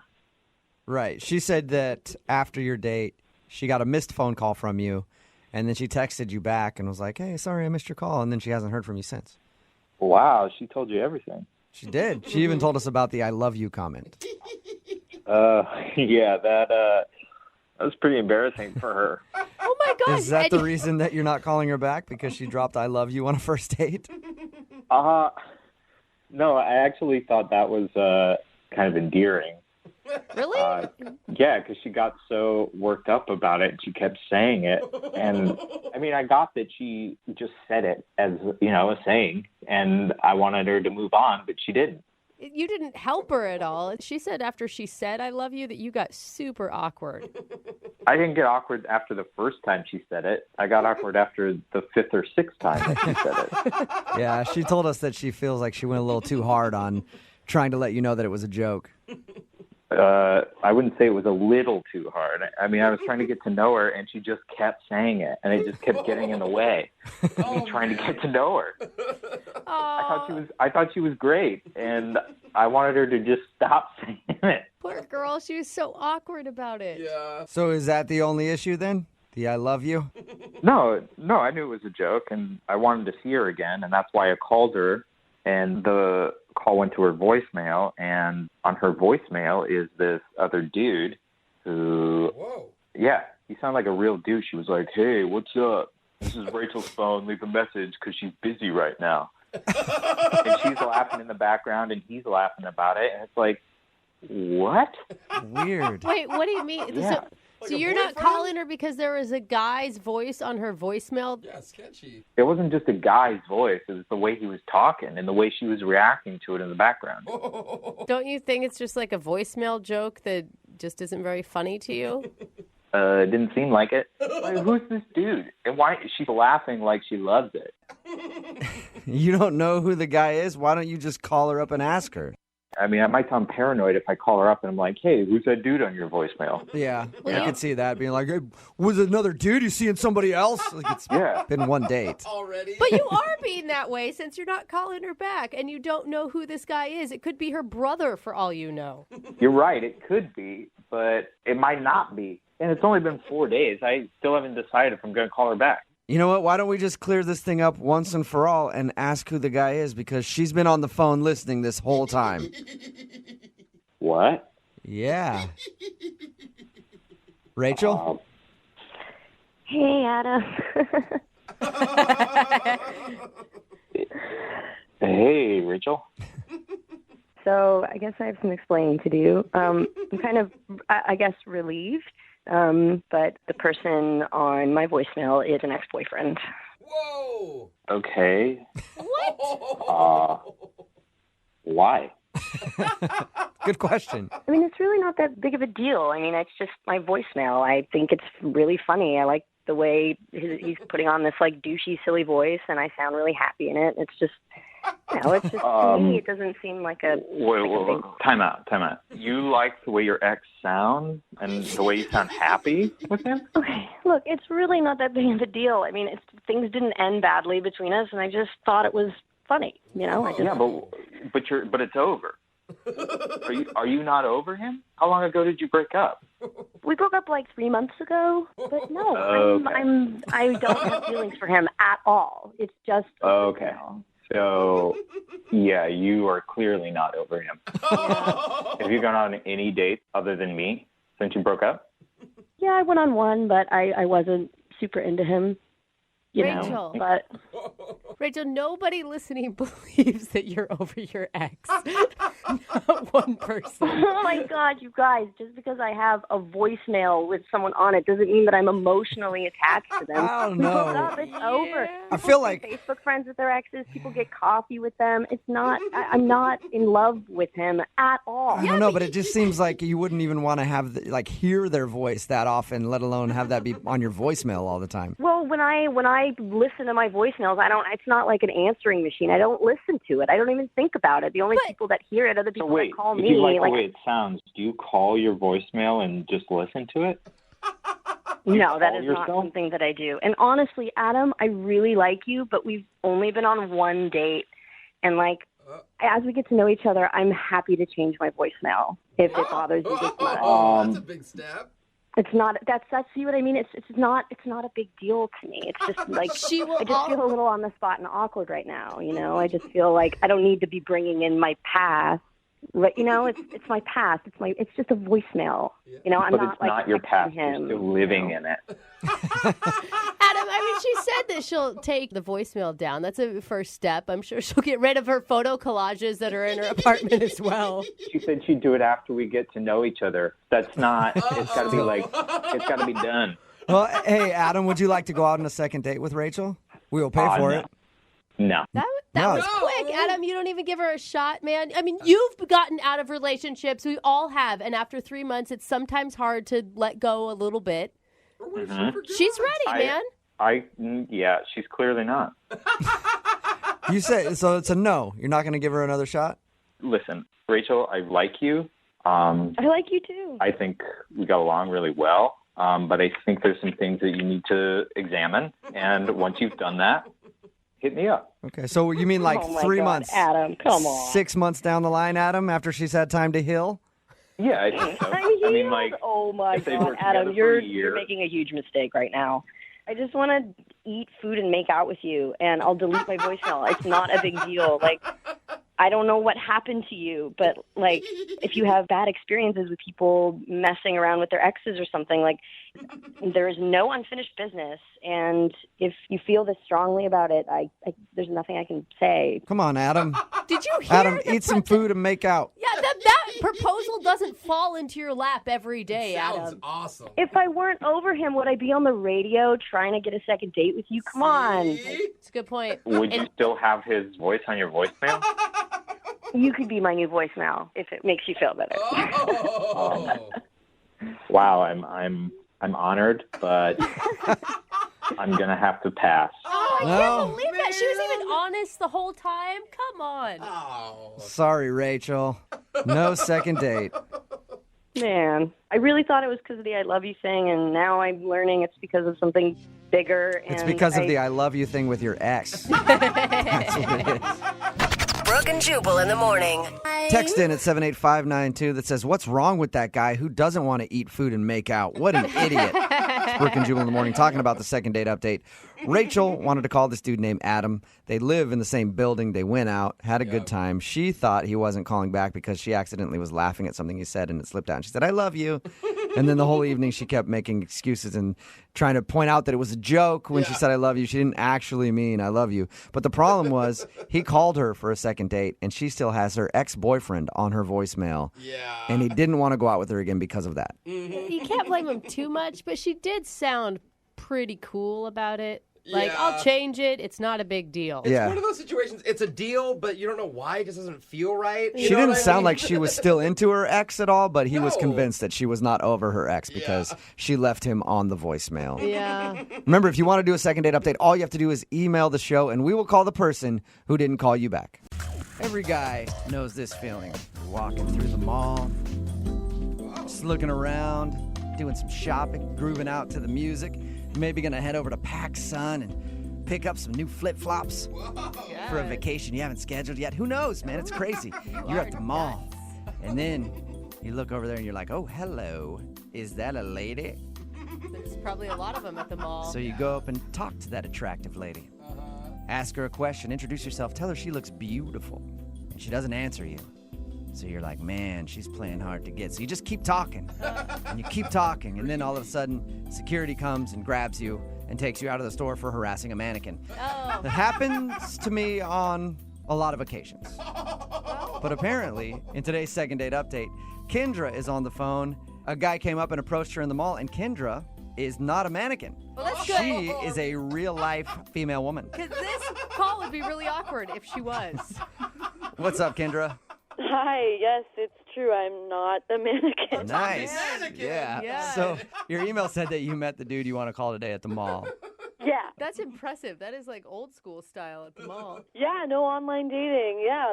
So I actually work at the mall. I work at a department store in the perfume section. Oh, okay. Yeah, yeah. Wait, how are you meeting men in the perfume section? Well, it's sort of like a combination of perfumes and colognes. They're in the same area. So Oh, okay. I was going to say, if he's buying perfume, do not believe him that it's for his mother. Yeah. No, he came up to me and was asking me about like which cologne he should buy and what I'd recommend. And so I was giving him my thoughts on a few different ones. And he was like, well, what's your favorite one? And Oh, that's a line right there. That is.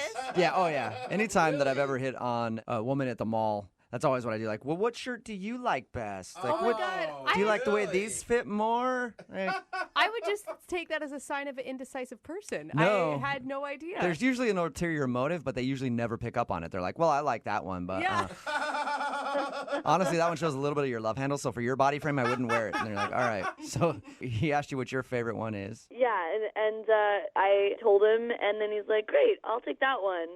So after I ring him up, he was like, so I was wondering, if I wear this, will you go out with me?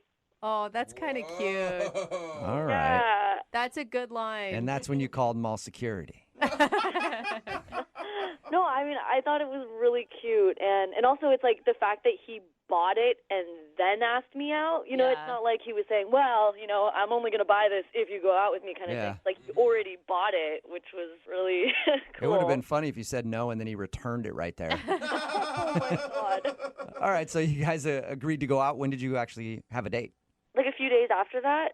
Okay. Yeah, we got dinner. And so, yeah, it was really nice.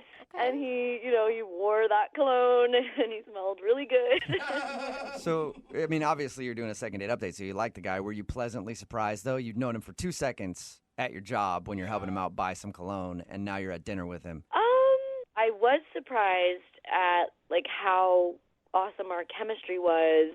We had a really great conversation, and I guess I was really tickled at how we kind of played with each other. And You got a tickle fight at the restaurant? Gosh, yeah, a little play fight. That's what I heard too, Jubal. Oh, well, no, I mean, not physically tickling, but, you know, like, with our words, you know, just, like, play jokes back and forth kind of thing. Okay, so it was a lighthearted conversation. Yeah. At one point, I had gotten a little worried because he started off saying, like, hey, you know, I know this is just a first date, but I think I need to come clean about something. Whoa. That's not good. Yeah, That that's got usually not a heavy. good sign. Yeah, and I was like, oh, shoot, like, did you just come out of prison, or, like, did, Yeah. what is this? Yeah. So he's like, I have to admit something. I actually was not interested in buying cologne. I just wanted to talk to you. I knew it. It just sounded like a line to me. So wait, does that mean he had been to the department store before and like kind of stalked you a little bit and seen No, you? I don't think so. I mean, I think it's more like he was, I don't know, passing by. Like sometimes like you're walking, you know, through the entrance to get to another part, and then I guess he just saw me and then decided he wanted to talk to me. That's a compliment, right? Yeah. When he said that to me, it was really, I don't know, flattering, because he specifically, you know, played this whole act to get to talk to me and ask me out. Let's go back to your date. What happened? So the date was going so well that we actually ended up sharing, and for me, like, this is something that's never happened before. We started talking a little bit about our future together. What? Like What the do you two of mean? you, or just in general? Well, okay, so I was talking about my mom, and he was like, "Oh my God, that sounds just like my mom." And then we started sharing things about our moms, and we were like, "Oh my God, they're so similar. Like, they would get along so well." And then he was like, Whoa. "Yeah, it'd be kind of cool if you met my mom." What? Wow. Were you like, I mean, what was your reaction to that? Well, to be honest, it didn't feel weird. It actually felt natural. Like, it just felt comfortable between the two of us. That's the one thing that I could think of, was like maybe he got spooked because we were already talking about a future, and he already mentioned like meeting his mom. But the thing is, I didn't bring that up. You know what I mean? Like, that was his thing. He's the one who brought it up. So He scared himself? Yeah. I don't know. Like, yeah, I guess scared himself. I don't know. So maybe he read the situation differently than you. Like, you're like, oh, this feels normal, and to him it might have felt awkward. Yeah, I mean, that's the only thing that I can possibly think about. How did everything end? He walked me back to my car, and like he just kind of stood there, and I thought he was gonna kiss me.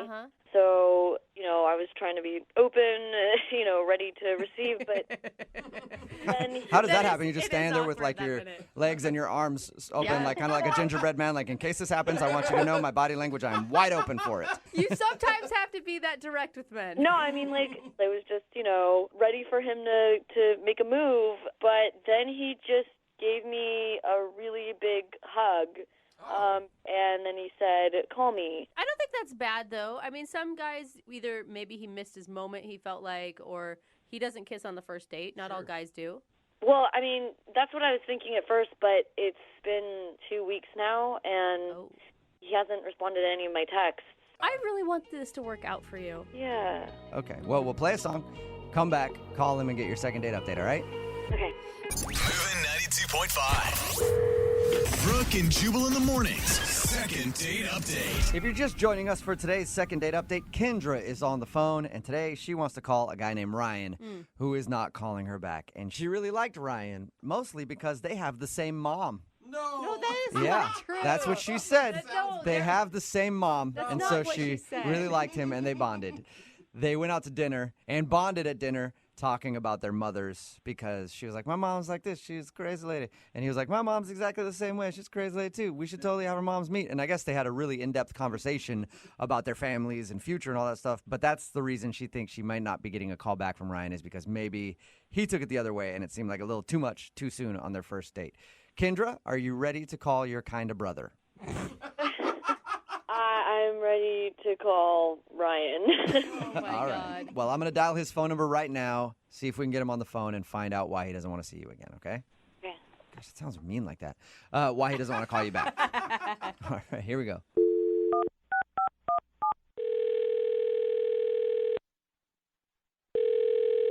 Hello? Hi, can I speak to Ryan, please? This is him. Hey, what's up, Ryan? How are you? This is Jubal from Brooke and Jubal in the Morning. It's a radio show? Okay. I don't think I entered to win anything. Is this what this is about? You didn't enter to win anything, no. We do a segment on our show called the Second Date Update. Have you ever heard of that before? No, I haven't.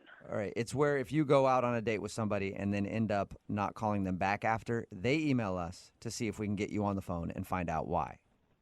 That's kind of strange, but... Yeah, and the girl that emailed us about you is named Kendra. Oh. She emailed you? Yeah, she emailed us because she said that she had a really good time with you, but you haven't responded to anything. So she asked us to get you on the phone and see if we could figure out why you don't want to go out with her again. Yeah, I don't really want to talk about it. Wait, so there's a reason? Well, yeah, there's a reason. I mean, I'm not just some kind of ass who blows people off for no reason. Like, if I'd liked her, I would have called her back. Yeah, and that's why she's confused because she thought you liked her. Oh, I'm sorry. That just wasn't the case.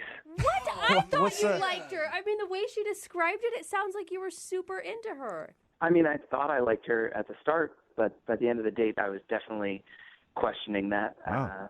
So what changed then? I really don't want to talk about it. Isn't this enough? Haven't I told you enough? No, actually, you just have actually piqued our interest more because you said there's a problem, but now we don't know what it is. Because here's the thing. She wants to know. She's been racking her brain. She's been thinking about you nonstop. I really... She sounds like a really nice person. Can you at least just do her the favor? If she really wants to know, you can just tell her that it was when we started talking about our families. She'll know what that means. Honestly, I don't think she will because when we talked to her, she said that when you guys started talking about your moms and your families, that was when you both perked up and thought everything was even better. No, that's when things really took a turn. That was not. She said that you were like, our moms should meet. Yeah, at that point I thought everything was going really well, but then she got a little rude about the family thing. She did a little too far. She like rip on your mom? No.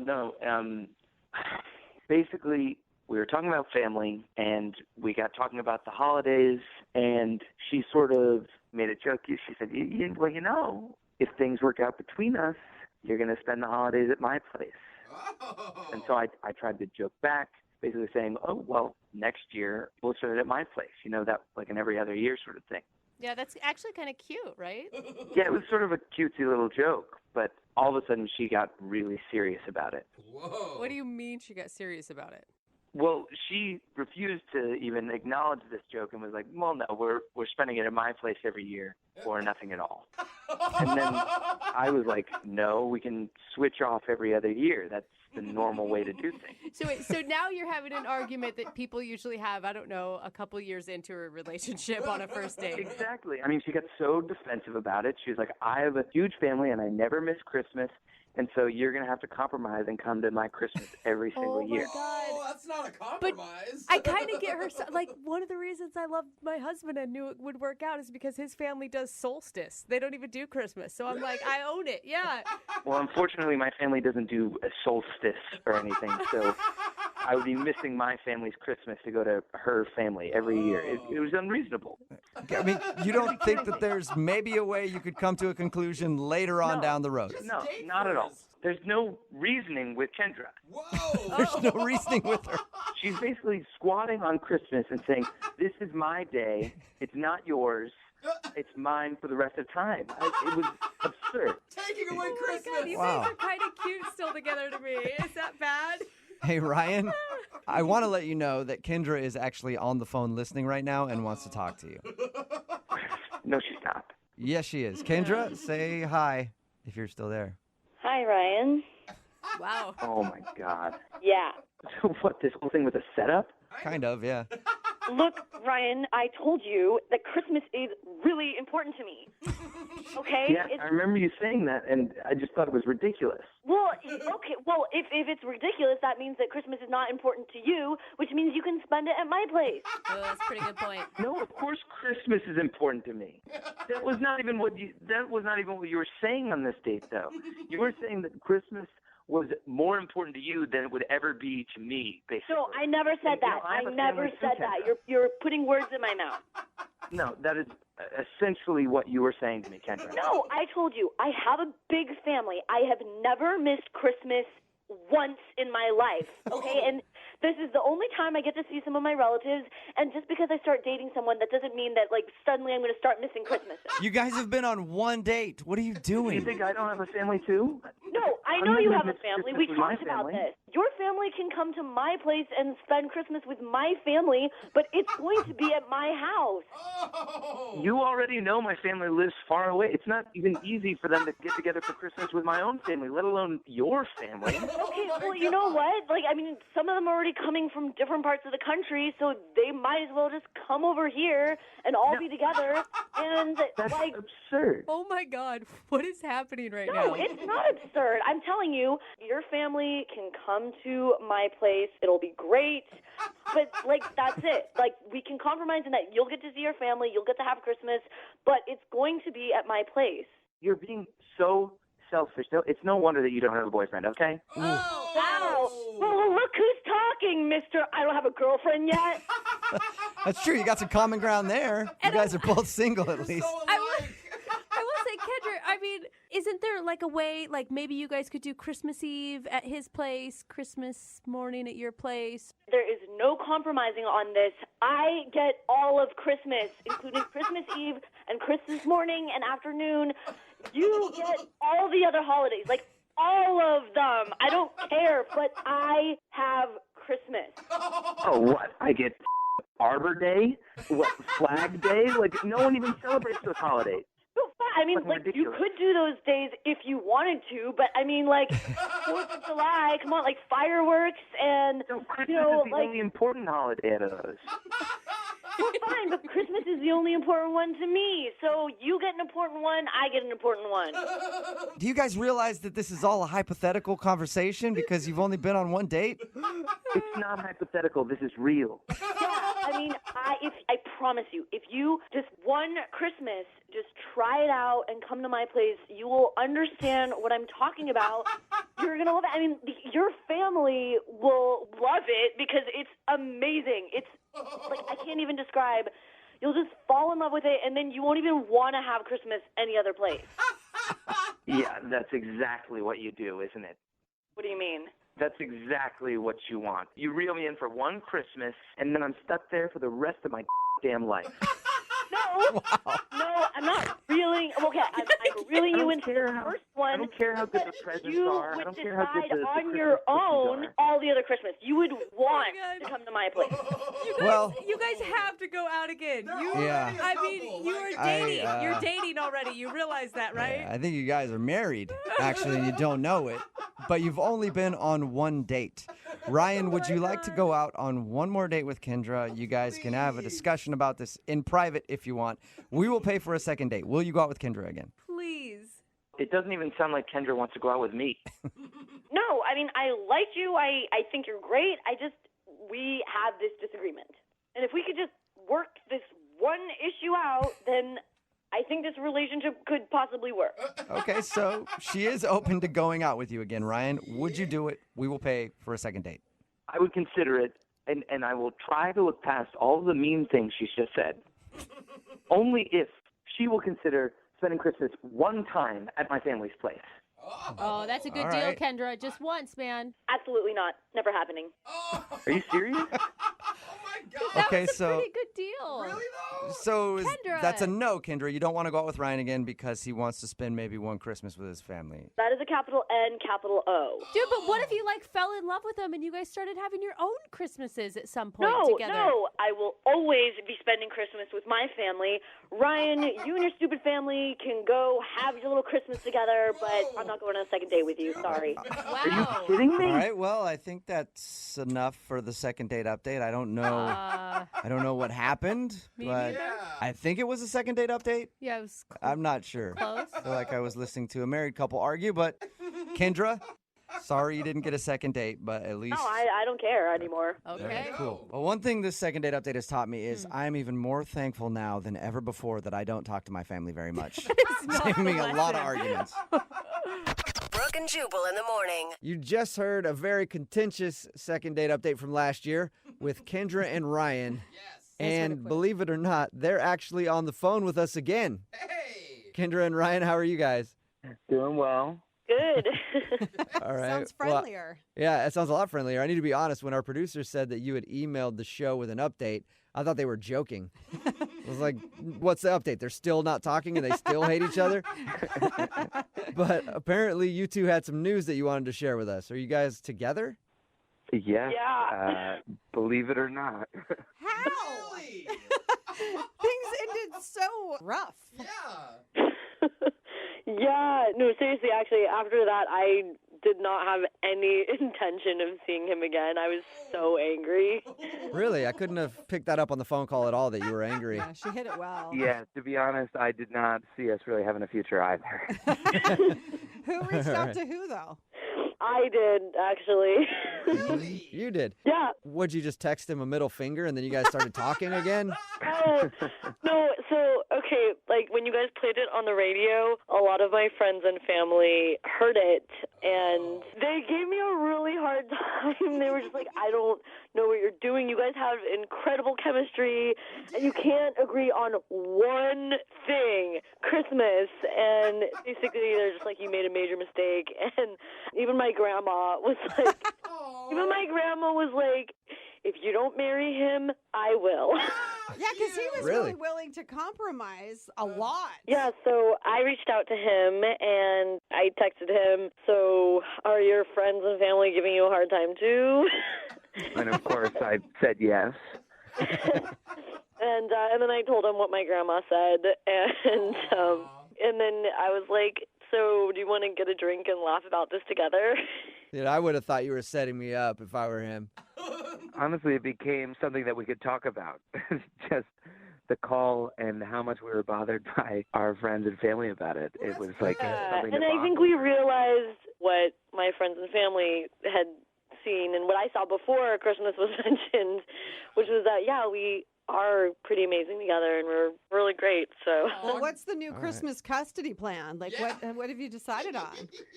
Oh, boy. Well, basically what we decided was that it would be a coin toss, 50-50. Uh-huh. We'd both have even chances every year of having it at our family's place. That's hilarious. All right. And who's going to be doing the coin toss? but I am. I'm going to be the one who's it.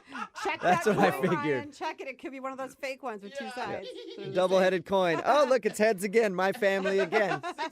Yeah, we have yet to agree upon who's going to toss the coin. Pretty sure you said that I could. Uh-oh. Here we go. Hey, look, we don't have time to get into all of this with you guys. We'll let you hash that out on your own. But Grandma do it. congratulations for being able to, I guess, find love in your... Yeah, it was weird. Yeah, well, thanks to her grandma, honestly. Yeah, seriously. And we do some of these second date updates with people who are like, we hear from them later that they're married and stuff like that. I think you two actually have a chance out of all those people at going the distance because you're already like 50 years married at this point, the way you argue. Yeah, I don't know whether that's a compliment or, but I'll take it as well. It's a compliment, yeah. Moving 92.5. When I was reading the email that we got in for today's second date update, it felt like I was reading the script to like a bad, cheesy sitcom. It was like food flying everywhere, people hitting their head on things and giving themselves bodily injuries. Is this like a Three tripping and Stooges? falling. Yeah. At some point, I think there was probably a glass window being moved across a busy street, and they'd go out in the middle, they'd almost get hit by a car, then they'd get back to the curb, and then finally at the end of it, they dropped it and it shattered everywhere. At least from the description of the date in the email, it sounded like crazy hijinks ensued the whole time. Sarah is on the phone. Sarah, was your date really as bad as your email said? It was that bad, but I really like him. All right, well, take us through what happened then, because there was a lot of stuff going on in your date. I know, I kind of spazzed out. Basically, I met this guy, Luke, at a party, and we instantly hit it off. Okay. And he's pretty much everything I've been looking for. He's tall, he's smart, he's funny. He wears a funny hat with a propeller on it and rides a unicycle. No? No, but I Okay. should have been wearing all that. I mean, the night of the party, I guess because I'd had a couple drinks, that was pretty cool. You know, we played ping pong, we were like laughing, and we ended up kissing like the first night we met. Nice. That's awesome. Yeah, it was awesome. Did you guys go on a date after that? Yeah, so that night he was like, do you want to go out for dinner tomorrow? And I was like, oh my gosh, this is it. Like, I have met the man of my dreams. Whoa, that is so much pressure to put on yourself going into a first date. I know. I was freaking out. I was so excited to hang with him, and I guguess that's where the wheels kind of came off. And That's where everything unraveled for you, huh?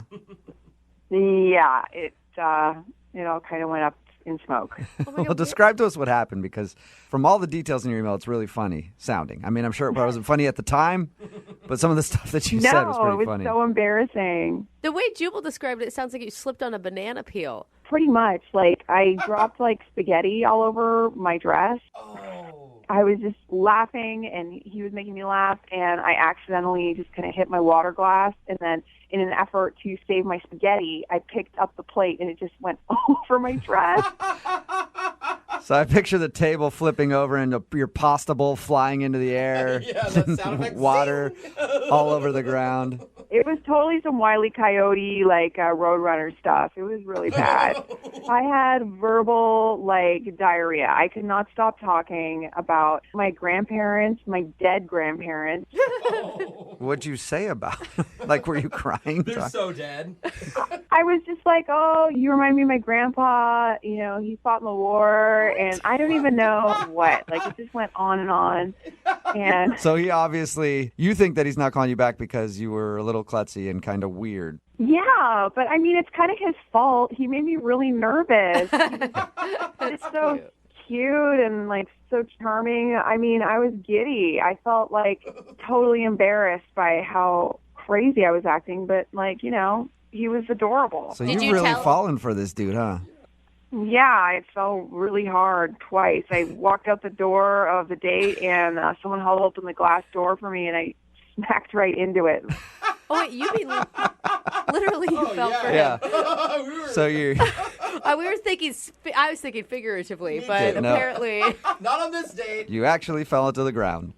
It's true. I literally got hit in the head with the door. I have a goose egg on my head to prove it. Did you, I mean, what did he do when you ran into a glass door and almost knocked yourself out? Okay, well, this part is kind of like a rom-com because he actually caught me. What? And, yes, and walked me to the car, like, just like out of a rom-com. He's so sweet. It made me just, like, fall in love with him even more. So he caught you, you locked eyes, and it started to rain. And then you guys went your separate ways. The rom-coms say that the klutzy girl is always the one that gets the guy. Yeah, right?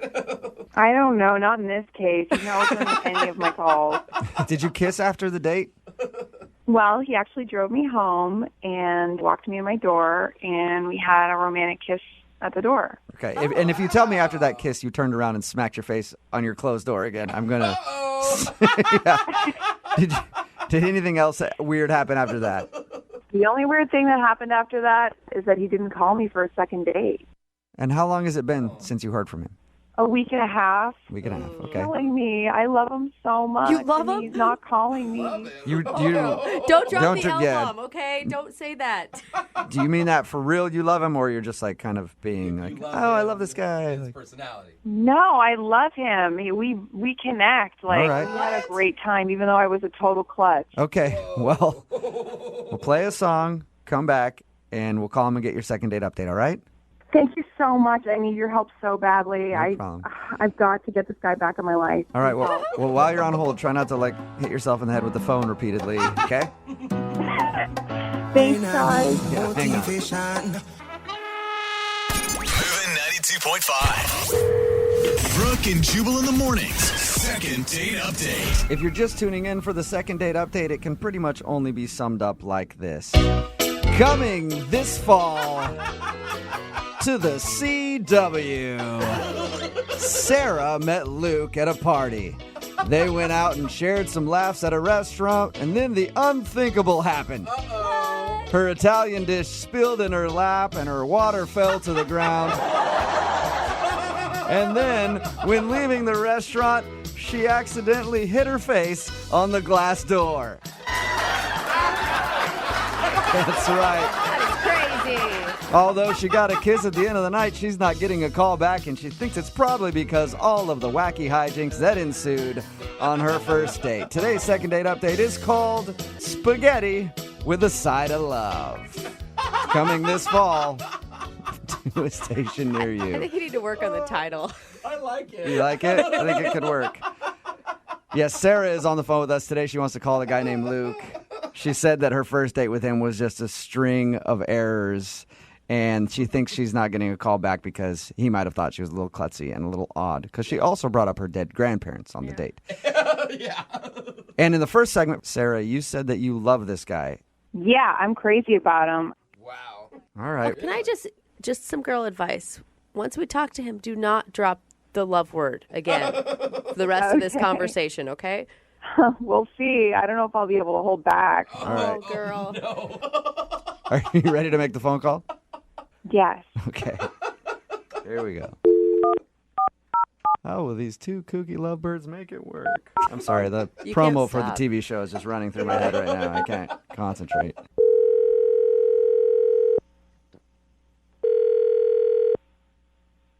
Hello. Hi, can I speak to Luke, please? This is him. Hey, Luke, how are you? This is Jubal from Brooke and Jubal in the morning. All right. Sorry. A radio show? Yeah, we're a morning radio show, and we actually got an email about you from one of our listeners. What does that mean? It means that one of our listeners really wants to reach out to you because you went on a date with them, and now you're not calling them back. Okay. May I ask who this person is? Yes, you may. Her name is Sarah, and you guys recently went out on a date to an Italian restaurant, even kissed at the end of the night, but she's been trying to get a hold of you, and you have not been returning her phone calls. Sarah from a party, Sarah? Yeah, she said you guys met at a party before you went out.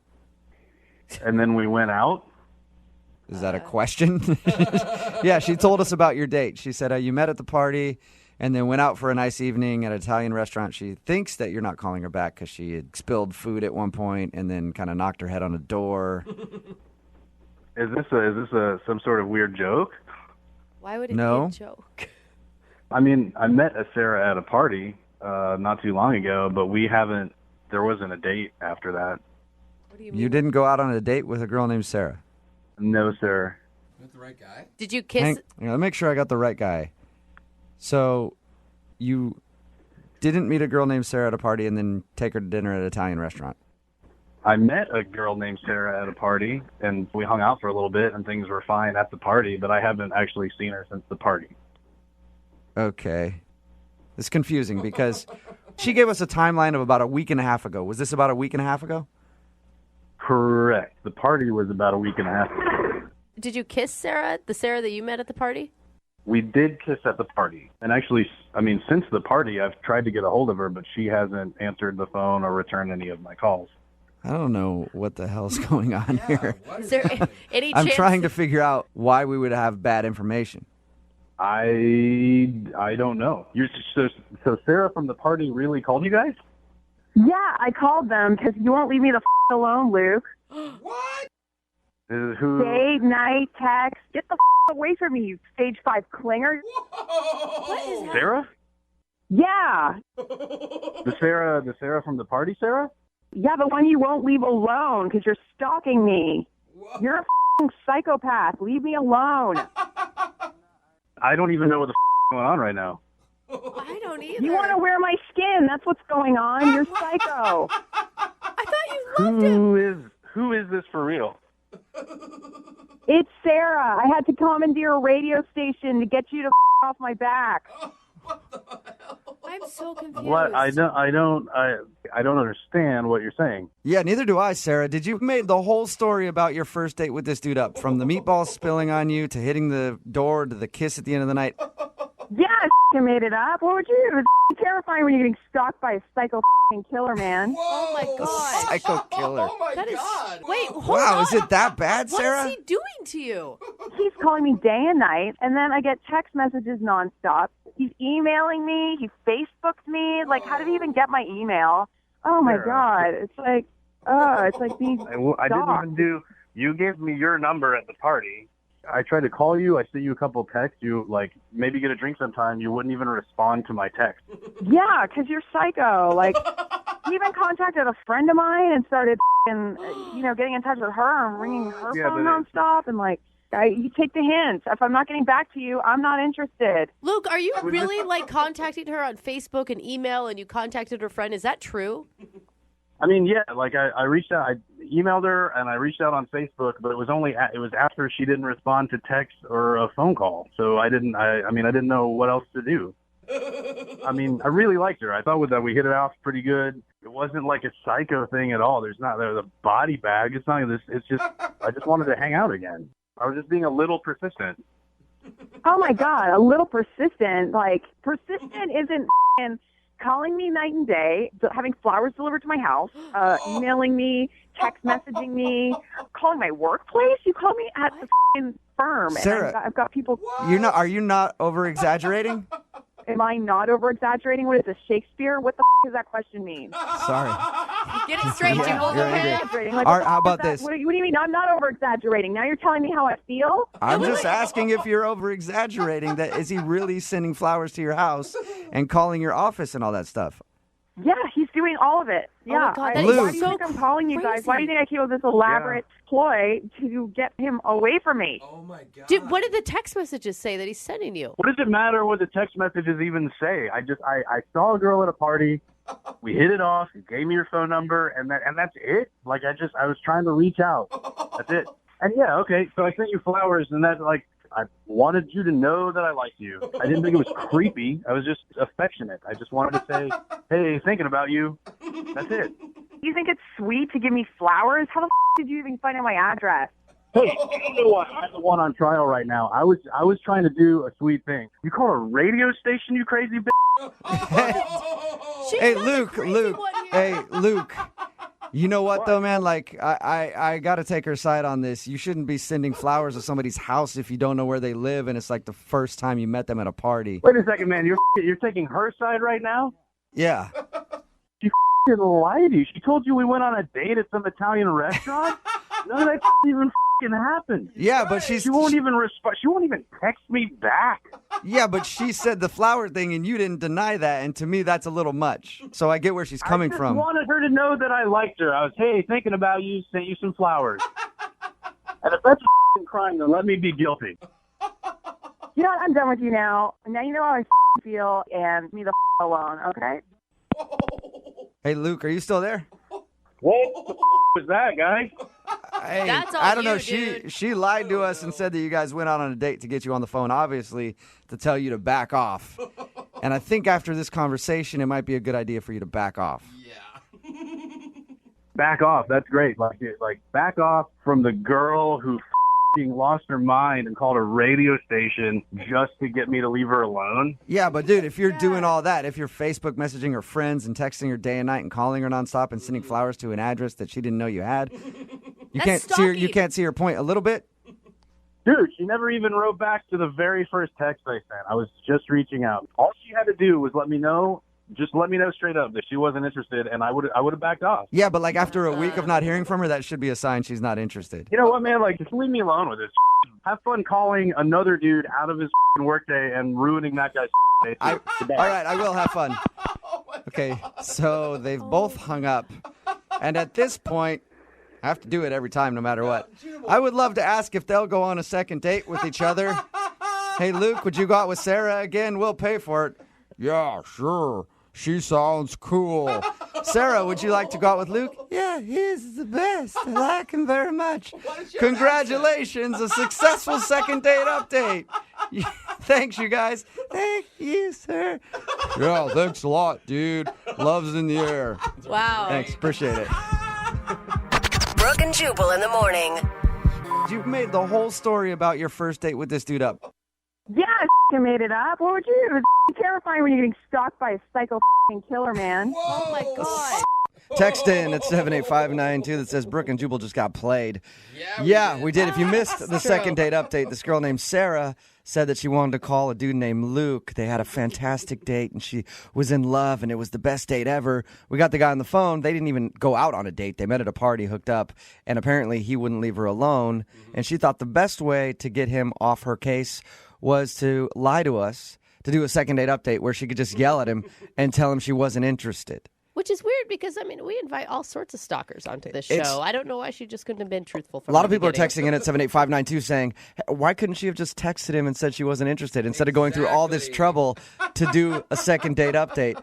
Another text in at 78592 that said, "He seems sweet. Persistence is just not something a lot of guys do anymore." I'm sorry. I have had a guy drop off a gift at my house, and I never gave him my address, and that is just like it's creepy. Yeah, he delivered her flowers to her address, but she never gave him the address, so that freaked her out. I think they're both a little crazy. I think I think they're both a little nutty. Means they might have been perfect. Yeah, for they each should other. actually definitely go out on a second date. Brooke and Jubal's second date update. The guy on the phone for a second date update today emailed us and says that he thinks his nerves screwed up his date. Says he was nervous, and now he thinks that's the reason he's not getting a call back. You got to deal with nerves when you go out. I mean, I know for me, when I'm nervous, I always feel better when I cover myself in Jell-O. It's soothing and calming. And I'm guessing, Matt, you didn't do that? No, and I'm nervous just thinking about the whole situation. You're just nervous about thinking about Jell-O or Jubal covered in Jell-O? Yeah, no, that too. Yeah, the Jell-O is definitely not a good thought. See, you should have done that on your first date. Like when you guys were out at dinner, just start covering your naked body in Jell-O, and things would have been okay. You would have calmed down. Jell-O man always gets a call back. If I can get a second date from this, then I'll definitely try that. Okay, good. Don't try that. So before we get into why you think your nerves affected your date, what's the girl's name that you want to call? Okay, well, her name is Molly. Molly, okay. Yeah, but I didn't know that for majority of the date. Oh, no. Oh. How did you not know her name? So we met. Little backstory. So we met at a bar one night.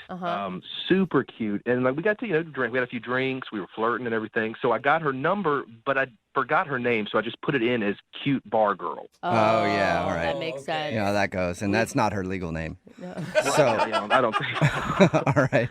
So I figured it would kind of come up, like her name would come up at some point. Like we've been texting back and forth a little bit. Never came up, and I wasn't going to be like, "Hey, what's your name?" Why didn't you do the? Oh, wait, can you tell me how to spell it?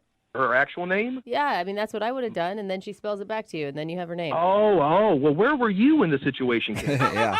It's a good trick. Unless their name's super easy, and then there's no other way to spell it, and you're like, I it's just Sam. forgot your name. Yeah. It's 3 letters. Well, the problem was I ended up asking her out to dinner, still didn't know her name. Okay. Okay, that's a conundrum. That would make me nervous going into it as well. Oh, no. Right. Well, I figured it would come up naturally in conversation. Again, didn't come up. Went to dinner. What did you think was going to happen? She was going to refer to herself in third person? Hey, it's me, Molly. Maybe. I don't. I think I was too busy worried about the fact that I didn't know her name and how I was just going to kind of play it off. So what did you do to figure out her name? Well, the first thing that I tried, there was a couple that was like sitting right near us. So I just turned to them and I was like, "Hey, is it your anniversary? We're on a first date." You just said that. I was just kind of hoping, like, I was going to be like, "Hey, I'm Matt. I was hoping she would say, 'Hi, I'm Molly.'"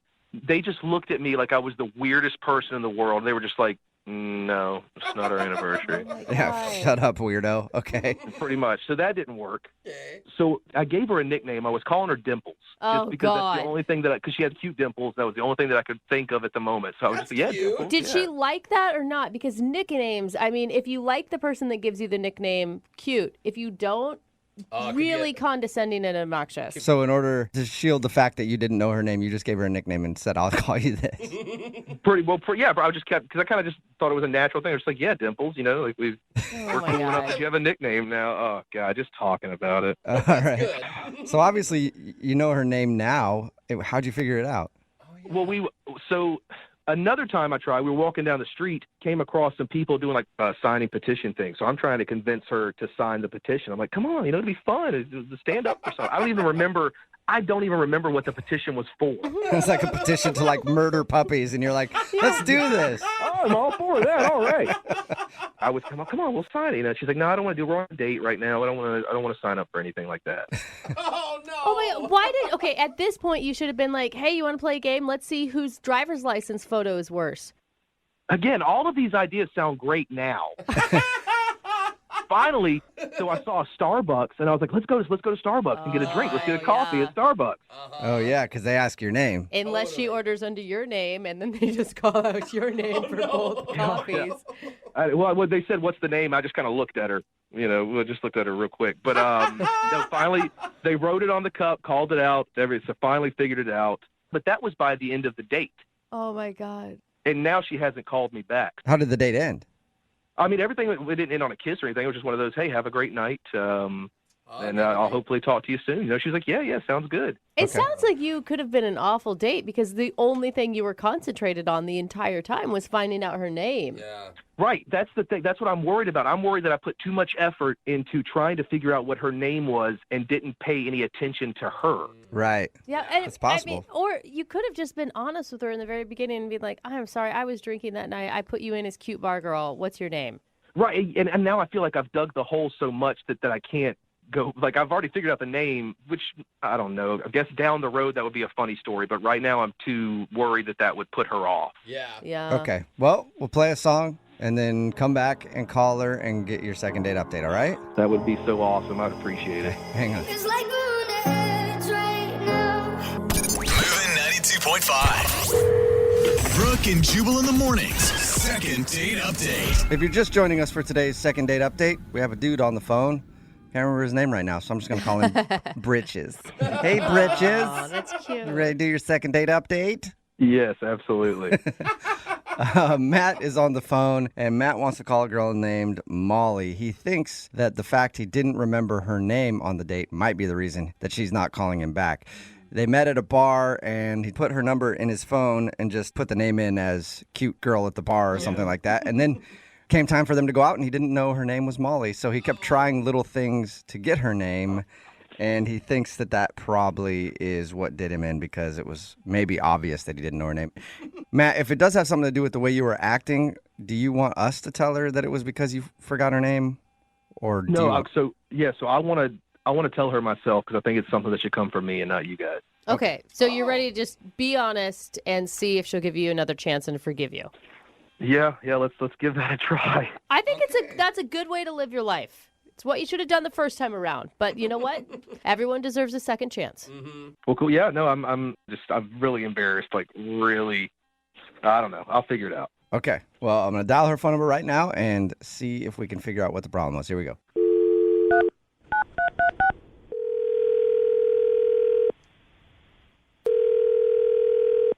Hello. Hi, is this Molly? Yeah. Who's this? Hey, Molly, how are you? This is Jubal from Brooke and Jubal in the Morning. Wait, I'm sorry, who? Jubal from Brooke and Jubal in the Morning. It's a radio show. A radio show. Mm-hmm. Okay. Like a show that's on the radio that people can listen to or they can not listen to. No, depending. okay. Why are you calling me? Did I win something or what's going on? No, I'm calling you because we do a segment on our show called The Second Date Update. It's where if you go out with somebody on a date and then end up not calling them after, they can email us to get you on the phone and see if we can figure it out. So you went out with a dude named Matt the other day. Oh, yes, I did. Mm-hmm. And Matt listens to our show, and he told us about your date, but he thinks that you're blowing him off now. Yeah, that's kind of true. He actually wasn't too surprised that you were blowing him off. He felt like he really blew it on your guys' date. Well, yeah, he kind of did. Okay. He really did, actually. What did he do? I mean, it was just weird and awkward from the get-go. I mean, I don't even know how to explain it. You know, we're sitting down at dinner, and we're chit-chatting, getting to know each other, and out of nowhere, he calls me Dimples. Yeah, he told us that he gave you a nickname. He wanted to call you Dimples. Did you like it? No. Yeah. That's the thing about nicknames. You can't really make up nicknames for people you just met. I mean, I'm not a little baby. Right. I know I have dimples. I don't even know you like that. But you're calling me a nickname already? Did you tell him that you didn't like it to call you something else? You know, I was going to do that, and then I thought, you know, it's a first date. I don't know. Maybe he's nervous. I just kind of let it go, but he kept on saying it over and over and over again. And I'm not that girl, right? I'm not a little cutesy-bootsy girl. I'm a grown adult. Okay, And yeah, makes if sense. you're going to sit there and call me Dimples throughout dinner, it's just going to annoy me. So, Sweet Cheeks would have been something nicer, maybe. No. Well, no. I mean, I'm you don't kidding. know me like that. I'm Yeah. kidding. It is condescending. It can be really condescending. Yeah, so that was weird. Okay. And what's going through my head is is this the kind of guy that is all cutesy-wootsy? Like, if we get into a relationship, he's going to want matching Halloween costumes. In my head, I'm like, what does he want me to pick a name for him too? I mean, I looked at him. I was like, he's got some pretty decent shaped eyebrows. Am I supposed to go, hey, Dimples and Eyebrows are going out tonight? It sounds like a cool band, though. I mean, at some point, it just got so corny and cheesy that I felt like, literally, if we were going to be in a relationship, this guy would come up with a Facebook page for us. Oh, like you'd be with, name for us. you'd be that couple with mash our names together. Yeah. Okay. Yeah, dimplesandeyebrows.com. Well, It's just too corny for me, and I am not in the 1950s. Welcome to our world, and start calling me by my name. Okay. I have a name. well, Molly, maybe he will call you by his name because Matt's actually on the other line listening and wants to talk to you. Wait, what? Hey, how's it going? Matt? You're on the phone? Mm-hmm. Okay. This is, again, weird. Yeah. And Yeah, I know. I know it's weird. Because I want to take a moment to just apologize to you. Oh my God, this is so embarrassing. So, and I don't know how to tell you this, but I forgot your name after we met. And so that's the reason that I called you Dimples. I didn't. hang not on, even hang that on. great. Wait. You didn't know my name? And so Well- you thought Dimples? See, this is I'm really very, embarrassing. very I wish I knew what to say confused to you. right I'm now. sorry. I want you to know that I'm super sorry for making you feel weird or creeped out or feel like that I'm weird or anything like that. And I don't even know why I said dimples. I honestly don't know. You don't even have great dimples or Wait, anything what? like that. I don't have great dimples? Well, what I mean is they're not it's not that's the best feature on that's not your best feature is what I mean by that. Matt, you want to stop when your ankle gets down your throat. Oh my God, Matt, he is totally throwing himself under the bus right now. You went from, I am super confused right now. You went out on a date with me and didn't even know my name? How is that it's even not- possible? No, I had met and talked to so many girls that night at the bar that I didn't remember your name.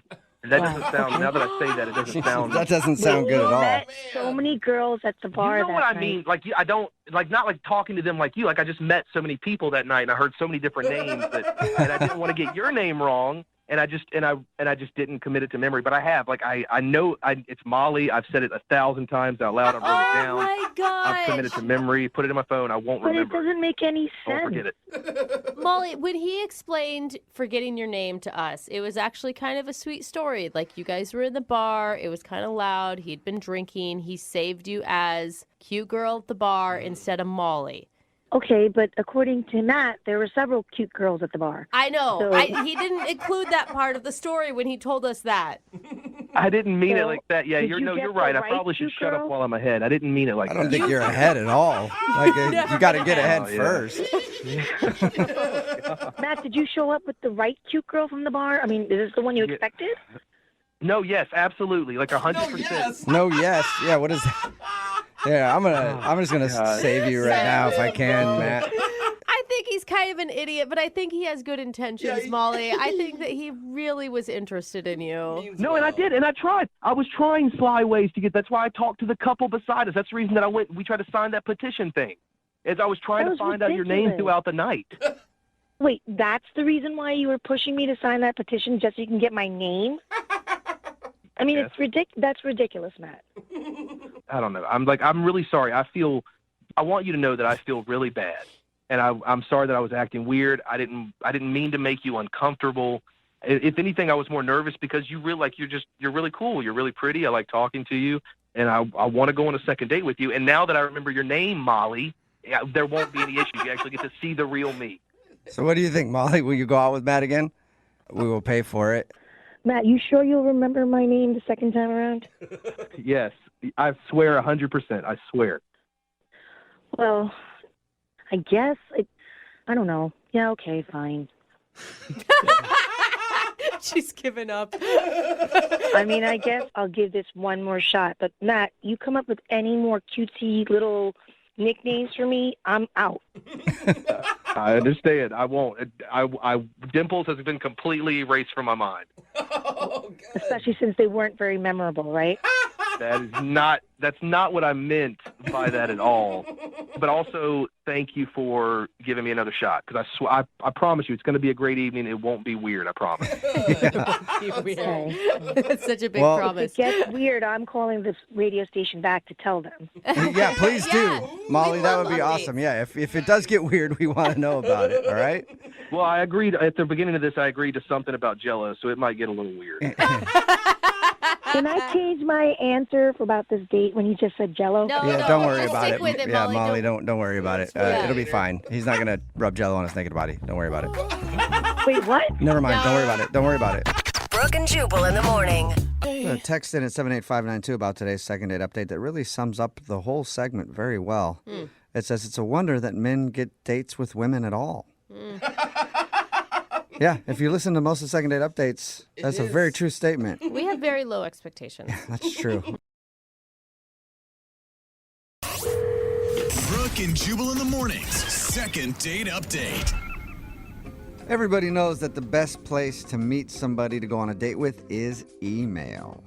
What? I get emails all the time How? from people asking. I really should start checking my emails because I don't check that much, but I get so many emails from like Sugar Mama 17 XXX saying like I'm hot and ready, email me back. And I never do. I always think that's probably junk mail. I'm actually surprised you don't open those. But apparently Colleen, who's on the phone, was able to get a date through email. What's up, Colleen? How are you? Hi. So you fell for Sugar Mama 17, huh? Not quite. How did you get a date via email? Well, okay, so my best friend Tracy, she works at this company and she knows this guy named Jason, and she said that he was really nice and personable, and like I haven't really had a boyfriend in a couple of years just because I had a bad breakup, so it kind of took me a while. But I don't know, I was kind of like, okay, let's see a picture, and she had one from like some company party. Oh my God, so cute. So freaking cute. And I was like, yeah, let's see what happens. So she gave him my email. I was like, I don't want just anybody to have my phone number right now. Like, it's still. So you got an email from Naked Jason XXX. Is that what happened? No. He emailed me and he was like, hey, Tracy showed me your picture. I think you're very beautiful. And she says that you have a great personality, so why don't we start chatting, So you were set up, and you both apparently had mutual feelings about each other's pictures. Yes, we did, which I was very happy about. Yeah, that's good, because usually when a friend sets you up, it's always terrible. Yeah, I agree. Like, wow, that's what you think of me. That's where you think I should be dating. That's the level, huh? So what'd you guys do for your date? So we went to a sushi place. Okay, great. And it was so cute because I don't know if he was serious or maybe just turned it into a joke, or it was a joke all along. I don't know. But he actually ordered in Japanese. Oh, wow. Yeah, way to show it off. Of course he's taking you to sushi. He's like, let me. Next we're doing ramen. I don't really know if he was actually speaking Japanese because the waiter was just kind of looking at him like, huh? He just watched like a kung fu He movie. just kept saying, like, we don't have that, sir. He's just making it up. I think he was, and I don't know if he was trying to be suave or trying to be cool or just being funny, but it was hilarious, and I thought it was funny, and we all laughed, and I was like, well, how about just the spicy tuna? And they were like, we have that. Oh, my God. So it was Okay. a joke. Like, everybody was laughing together. Yeah, it was a joke. It was wonderful. Like, he's so funny and smart, like, but without being a real jerk about it, you know? It all sounds perfect. Was there anything wrong? I don't think so. No, I had such a connection. You know, we talked and talked. Like, I love cats, and we talked about that. And he has a rescue cat with one leg. Oh my God. He calls her Snowflake, and he showed me a picture, and I just lost it. I melted. I was like, and marry me. Yeah. the three-legged Man, cat guy. This guy had everything that you're looking for. Right? Perfect. This is like too much pressure, though. Why isn't he calling you back? I don't know. How did it end? I mean, it ended great. We were having such a wonderful time. Like, we talked about so much, and then he actually walked me to the door and hugged me and gave me a kiss on the cheek. I felt like it was like a blast from the past. Like I was suddenly in the 50s and I just like had a Sadie Hawkins dance or something. So it was like a good kiss on the cheek, though, because that could be a bad Yeah. thing, too. Okay. No, it was so romantic. I felt special. You know, I felt. I feel special. I know. I want to go on your date. Right? I felt so fancy. I was like, oh. And I don't know. I just thought we really hit it off. And he said he'd call and that we didn't have to rely on email anymore. And we both laughed. And I felt such a spark. So I don't really Do you understand. think it could be the cat? Do you think it's the cat? What? His three-legged cat? Yeah. Like he got home and the cat was like, who are you out with? And then now he can't leave. I honestly think I'd love the cat more if she was that sassy. Wait, have you grilled your friend who set you up? I did. She says it's been really busy at the office, so it's just kind of like she hasn't even seen him around. Oh, no. Oh, So my you God. I can't bet you're think going of it- crazy right now. I know. So you can't think of any reason that he's not calling you back. No, I can't think of anything. And how long has it been now? It's been a week. A week. Okay. enough. Yeah, Yeah. that's definitely long enough, especially if it was as good as Shoot. you said it was. All right, well, we'll play a song and then we'll come back and call him and get your second date update, okay? Thank you. All right, hang on. 92.5. Brooke and Jubal in the mornings. Second date update. If you're just joining us for today's second date update, Colleen is on the phone, and Colleen is in one of the most frustrating positions you can be in when it comes to dating. She went out with a dude named Jason. Everything seemed great. She had a great time. Nothing she can think of went wrong, and now he's not calling her back. She thought he was cute, thought he was funny. He even Charming. likes cats, and she likes cats. But now, nothing. All right, Colleen, are you ready to call him and see what's up? Yeah, I'm ready. No. I'm just disappointed, that he hasn't called me. I'm not ready. I am so nervous. Like, this guy checks all the boxes for your dream guy. And you seem great too. I know, mean, you seem lovely. lovable and, Thank you. and wonderful. want him I'm to work. really hoping The for only- just a normal explanation for once. Only box he doesn't check is the called me back box. Yeah, Yeah. that's an important one, too. I'm bummed. Like, I would have hoped that he would have already called, Like, I told you I had such a bad breakup, and it took me a long time to be ready, Ugh, and don't now make I it am, worse. and it's kind of like I'm not going to pine away for a guy who doesn't want to pine for me. Yeah, good. And That's so good. That's if good he's attitude. not going to call, or if he's just not who I think he is, I may have to just cut it and run. I don't know. I hope I'm wrong. Well, let's see if we can get a hold of him first, Okay. and then you can decide to not ever want to call him again. Okay. All right, here we go. I'm going to dial the phone number.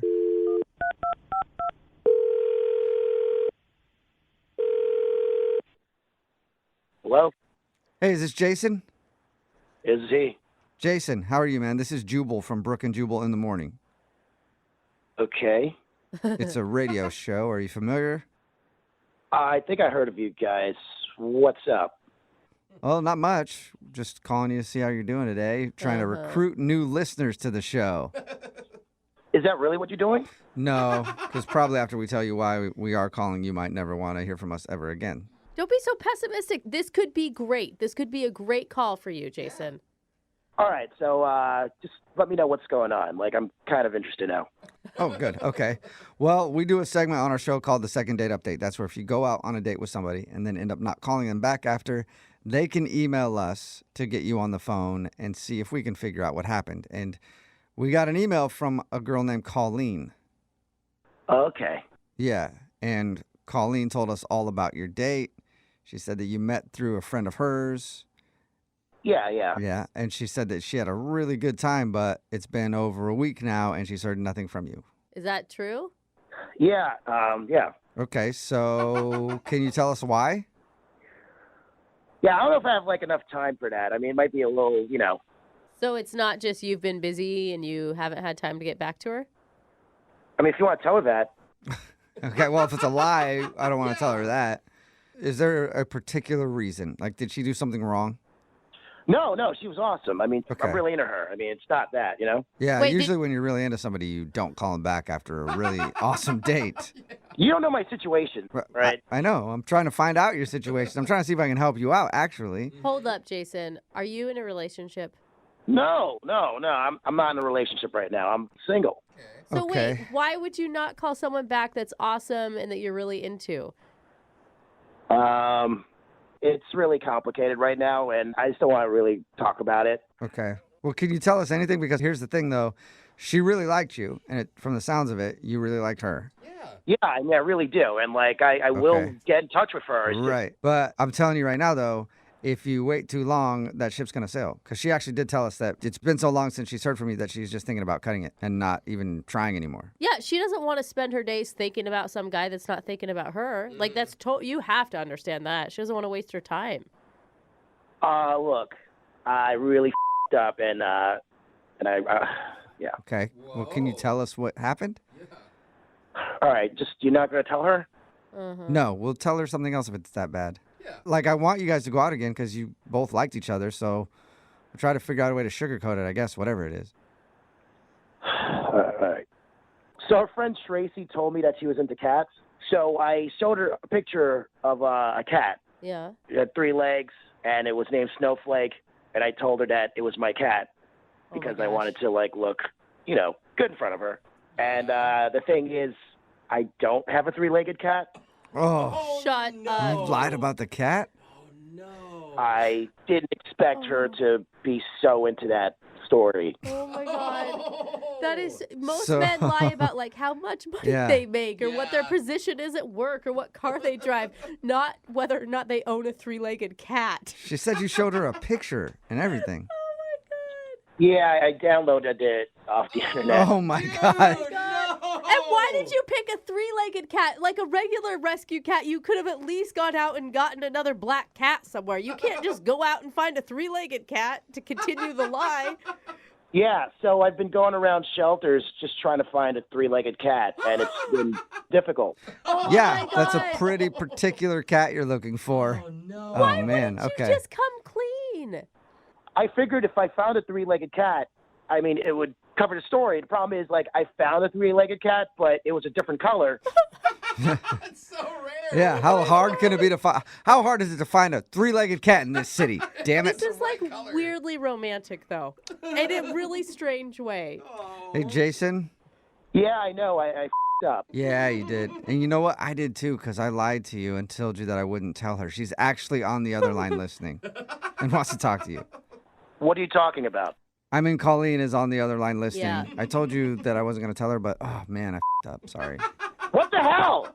I know. It's an accident. She needed to know. Oh, man. 3-legged cats, people on the phone. Yeah. It's tough. Colleen, are you still there? You lied about a 3-legged cat? Uh-oh. Yeah, I'm Colleen. Can I just explain? Jason, that's so stupid. Yeah, it was stupid. I mean, yeah. I just don't understand why you would do that on a first date. That's so weird. I'm very awkward, so it's like I wanted to look like I was somebody cool for you, you know? So I But figured Jason, maybe. you already did look cool. I knew you like cats, but I didn't know you were gonna be so obsessed about a three-legged cat. And I kind of buried myself. This cat was like a model, and I guess she really was a model. It was a beautiful cat, Jason. Of course I'm going to go crazy. If you had just told me, oh, I like cats too. Awesome. I really wanted to call you back, though, but you were really in a snowflake, and I just wanted to find snowflake for you, you know? Jason, that's sweet. It's like weirdly sweet. Wait, so are you mad, Colleen, or are you cool? I'm just confused. Yeah. Okay. Listen, I get it. I get, wanting to make a good impression. I just wish you hadn't lied to me. And that kind of makes me a little weary because my last boyfriend lied to me. And the rest of what you told me is true, right? You love karaoke and you went to drive-ins as a kid. That's not just a fake story you read in a book somewhere. No, those are true. I mean, I really do that stuff.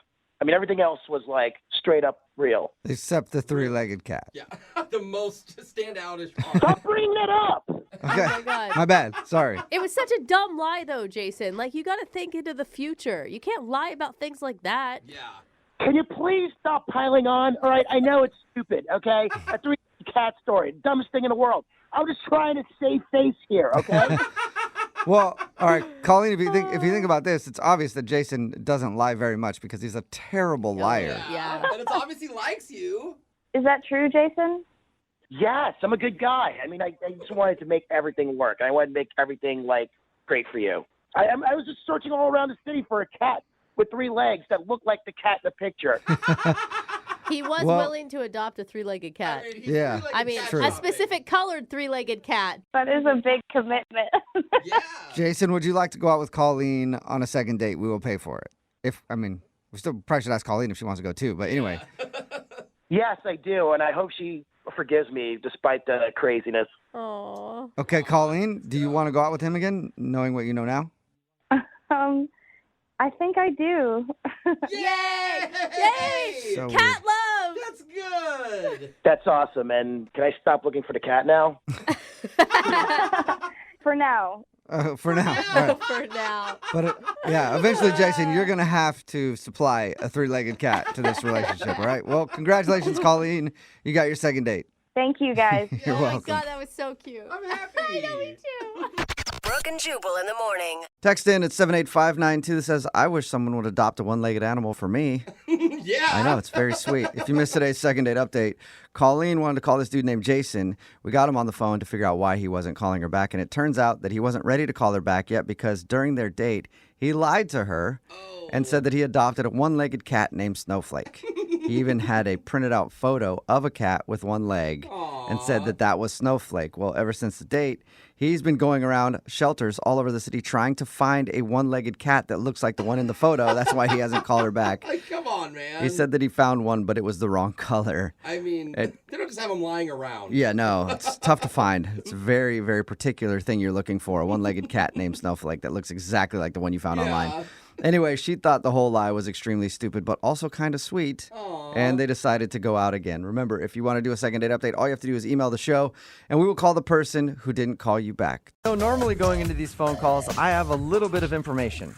But today, I don't know anything. What? I know nothing about the guy on the phone that wants to do a second date update today. Then why are we talking to him? He sent us an email that said, I need to do a second date update really bad. Please call me. So I figured, let's call him. What? All I know is he wants to do a second date update. He knows how to use an email account. His name is Alex. Okay. And I'm assuming that the girl he wants to call isn't calling him back, but who knows?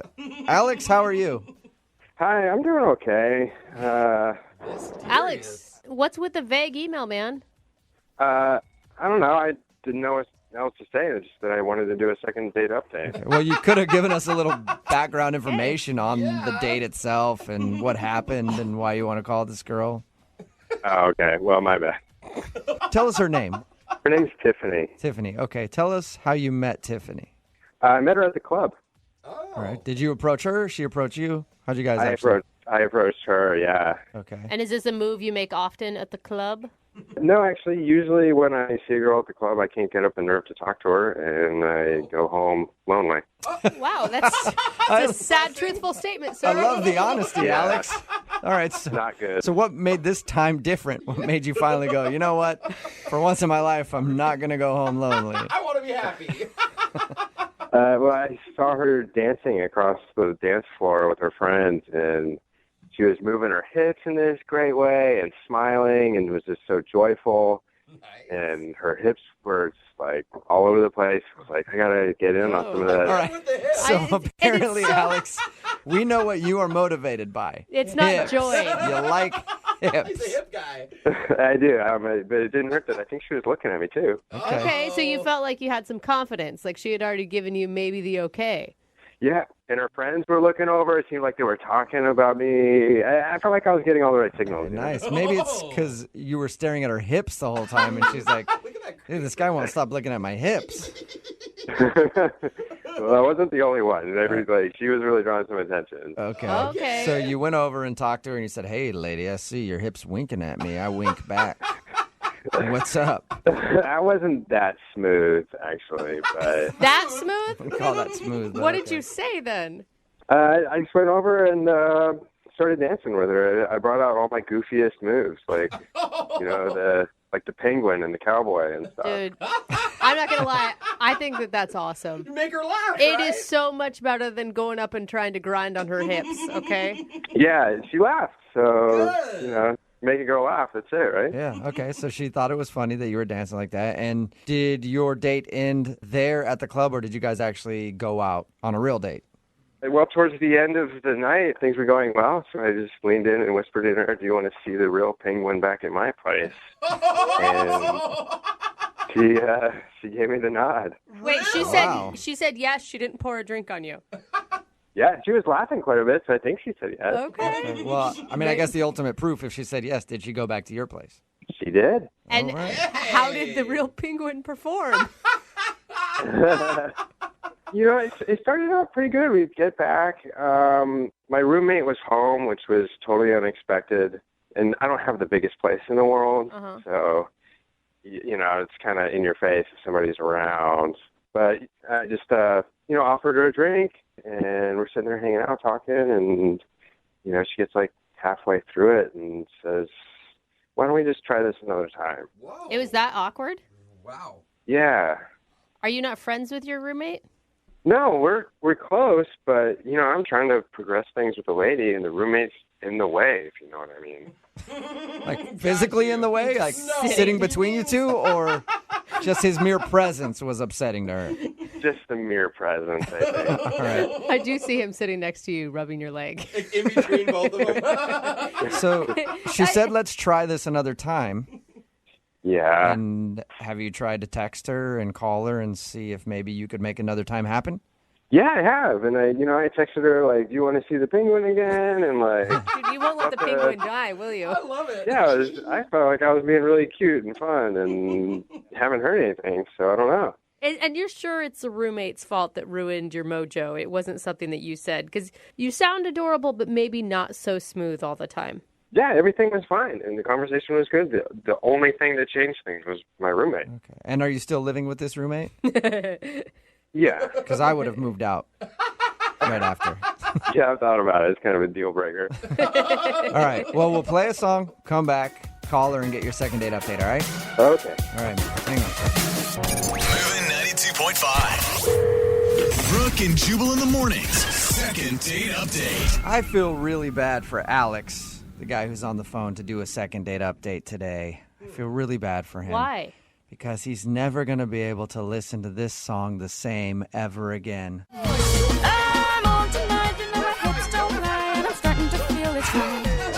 Because he was lied to by some hips. If you missed the first part of today's second date update, we talked to Alex about the girl that he wants to call. He said he was originally attracted to her on the dance floor at the club because her hips would not stop looking at him and moving in his general direction, and he felt so compelled by her hips that he had to talk to her. They danced for a little while. They went back to his place. He said everything was going smoothly except his roommate was home, and he feels like his roommate might have ruined his chances with this girl because she had to leave, and that's the last that he's heard from her. So he got lied to by some hips. Did you talk to your roommate about that night? I did, and, nothing came up. Like, it just seemed normal, so I don't know. Okay, so they didn't take blame for it or apologize? No, because it seemed like there was nothing to apologize for. Weird. Okay, so we'll get her on the phone and find out what went wrong. Here we go.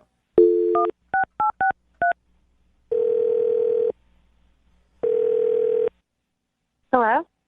Hi, is Tiffany there? This is she. Hey, Tiffany, how are you? This is Jubal from Brooke and Jubal in the Morning. I'm okay. Who is this? Jubal from Brooke and Jubal in the Morning. It's a radio show. Oh, okay. I don't know it. First, Sorry. I thought maybe you were familiar I thought so with too. who No. I was and who we were, but I guess not. I'm sorry. Sorry. Is this going to take long? No, it shouldn't actually. I just kind of have one question to ask you, and then we can let you go about your Okay. business. Okay, if it's quick, that's fine. Okay. It's about a guy named Alex that you recently went out on a date with. What? It's a guy named Alex that you met at the club, and then you went back to his house. The penguin? Maybe that rings a bell? Yeah, no, I know who. Yeah. Okay, what? Okay. So Alex emailed us because he really liked you, but he says that you're not answering any of his phone calls or text messages. So he thought maybe we could get you on the phone and find out if something went wrong the night that you guys met. Yeah, it was a really weird night. Yeah. Why? It sounded, his description of it made it sound pretty normal. You mean you actually spoke with him? Yeah, he told us all about your date. Well, I guess it's not really like a date, but he told us all about the night that you guys met. Okay. Everything he said was nice. He said that you guys seemed to have a good connection. You laughed a lot, and then you went back to his place, and then you left, and that's the last that he's heard from you. Yeah. It's so weird. Okay, I thought he was really sweet. I just was, I don't know. After the club, I was kind of shocked with everything else that happened. With everything else that happened. What he told us, it sounded pretty tame. What, he told you about his roommate, right? Yeah, he said that the roommate was there, and he feels like that killed the vibe. Yeah, it ruined everything. Yeah. Why is this? That shouldn't be that big of a deal, right? No, it was actually one of the most uncomfortable things the most uncomfortable situation I've ever been in. Why? Why? Everything was fine. First of all, I didn't know he had a roommate, but whatever, a lot of people do. So when we started to go there, he told me his roommate shouldn't be home, but then she was. Okay, so it was a female. Yeah, female, but it wasn't, oh my God, I can't believe he didn't tell you this. Okay. It was his ex-wife. Wait, what? Oh! His roommate is his ex-wife? Is that what you just said to us? Yeah. He lives with his ex-wife. He didn't tell us that at all. He just said my roommate.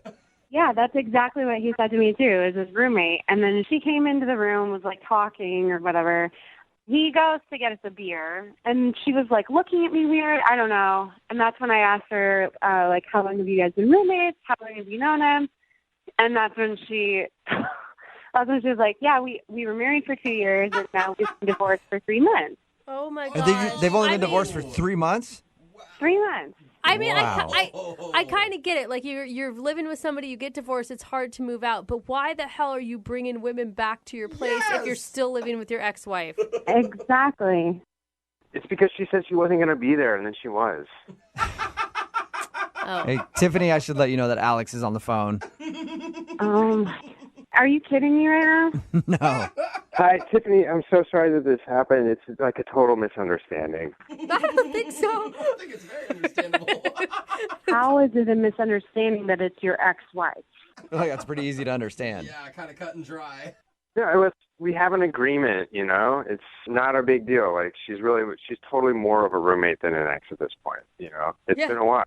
3 months. 3 months. It's been all 3 months that you've been divorced. Well, yeah, we got divorced just 3 months ago, but the marriage was over way before that. Oh. Well, maybe you should have told us that your roommate was your ex-wife. We might have known We wouldn't even what the problem was.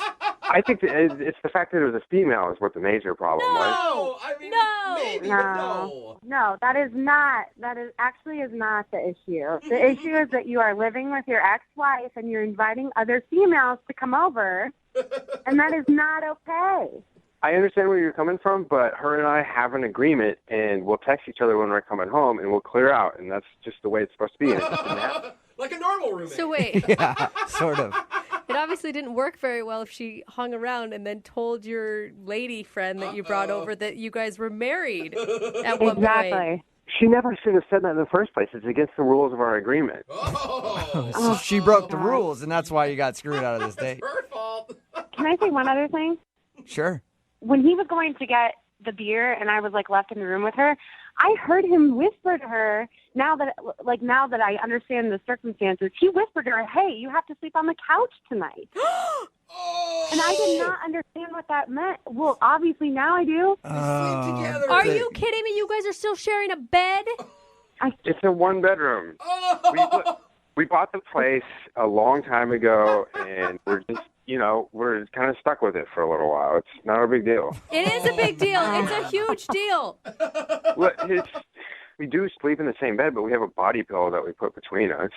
Oh, all right. Yeah, it's all good. It's like a bumper. Exactly. I've never done anything with anybody I've been in a bed with if there's a body pillow between us. Completely blocks it. It does work. It works. Oh. Well, there you go. Great. Tiffany, what are you worried about? He's got a body pillow between his ex-wife, who is his roommate now. Would you like to go on a second date with him? Yeah. We will pay for it. No, I don't think so. No. Why? No way. That's so shocking that you don't want to go out with somebody that sleeps with their ex-wife every night. Right? It's weird, isn't it? Yeah. You have too high of standards, Tiffany. Well, it's your loss because, nowadays life is complicated and people are stuck in different homes, like after the recession. It's just the way it is. Yeah, that's the way it is. Tiffany, That's look. the way it is. Tiffany, if you want to be successful in the dating world, you're going to learn that you're going to have to date men who are living with their wives. Current or ex. Brooke and Jubal in the morning. When he was going to get the beer and I was like left in the room with her, I heard him whisper to her, "Hey, you have to sleep on the couch tonight." Sleep together. Are you kidding me? You guys are still sharing a bed? It's a one-bedroom. We do sleep in the same bed, but we have a body pillow that we put between us. Oh, all right. Yeah, it's all good. Got a text in at 78592 that says, "This situation is more common than you guys think. I have a bunch of friends who are doing this right now." The situation is from today's second date update. This guy, Alex, wanted to call a girl named Tiffany. They met one night, went back to his place, and his roommate was there. Mm-hmm. And that's what turned her off. Because his roommate was not just his roommate. His roommate is actually his ex-wife. And she found out that, they actually sleep in the same bed at night because they have a one-bedroom apartment. So it kind of killed the mood a little bit. You think? And he was like, "It's been over for a while. Our marriage wasn't even that long. We're more friends than anything." But still, It doesn't matter. you can see how she was a little apprehensive Yeah, to date him. Let me jump into your marital bed or ex-marital bed and sleep on her side. Ooh, it smells just like her. Yeah. Knowing that the ex-wife is out on the couch Right. while they're messing around. It's just too soon for this guy to go out and fully date, I think. Yeah. I think he needs to get his stuff together a little bit before. Or date, but not necessarily bring the dates Exactly. back There to you and your Exactly. ex-wife's apartment. Or suggest, hey, why don't we go back to your place? There it like, is. why would you bring him back to your place? Well, I have roommates. Oh, that's cool. I have roommate. You know what? Go back to my place. I got a roommate. Yeah. Oh, wait, that's your ex-wife and you sleep in the same bed? There's a body pillow. But stop being so judgy. Yeah, get over here and kiss me. What are you doing? Yeah. So they decided not to go out again. I'm wondering how many people are actually in this situation, though, because I bet you it happens more than you think. I'm wondering how many girls and how many guys the ex-wife have brought back to the place that had no idea Oh, it's true. that they were living 'Cause together. they have the rules. They Right. said, they said they coordinate with each other, like, hey, I have a date tonight, so please don't be home. And for whatever reason, she was actually at the apartment that that night. Yeah. I think the last time probably went wrong and she's getting a little payback or something. That's my guess, you know? It just shows the difference between men and women here because all the dudes texting and are like, I would have still done it. Yeah, of course. Wouldn't have mattered to me. And all the women are like, no, that's disturbing. I don't want to mess around with some dude while his ex-wife is there. Yeah, even if she's out on the couch, it still doesn't matter. Okay, you don't even want to see pictures of an ex in a picture frame. And we're talking about like an ex-girlfriend, let alone have the actual woman in the other room. Yep. Just hanging out on the couch while you guys do your thing. Yeah. You can come out and compare notes after. Yeah. She's just catching up on her Real Housewives. Yeah. Sorry about that. Hope we weren't too loud in the other room. Is that everything okay? Somebody made you guys texted in. a cheese platter. What do you want for breakfast? Somebody texted in, why didn't the wife leave? Because it's her house. I don't think she has to. I think he needs to change the way he's dating more than being like, get out. I know you live here, but you're going to have to sleep outside tonight because I got a date. Remember, if you want to do a second date update, all you have to do is email the show, and we will call the person who didn't call you back.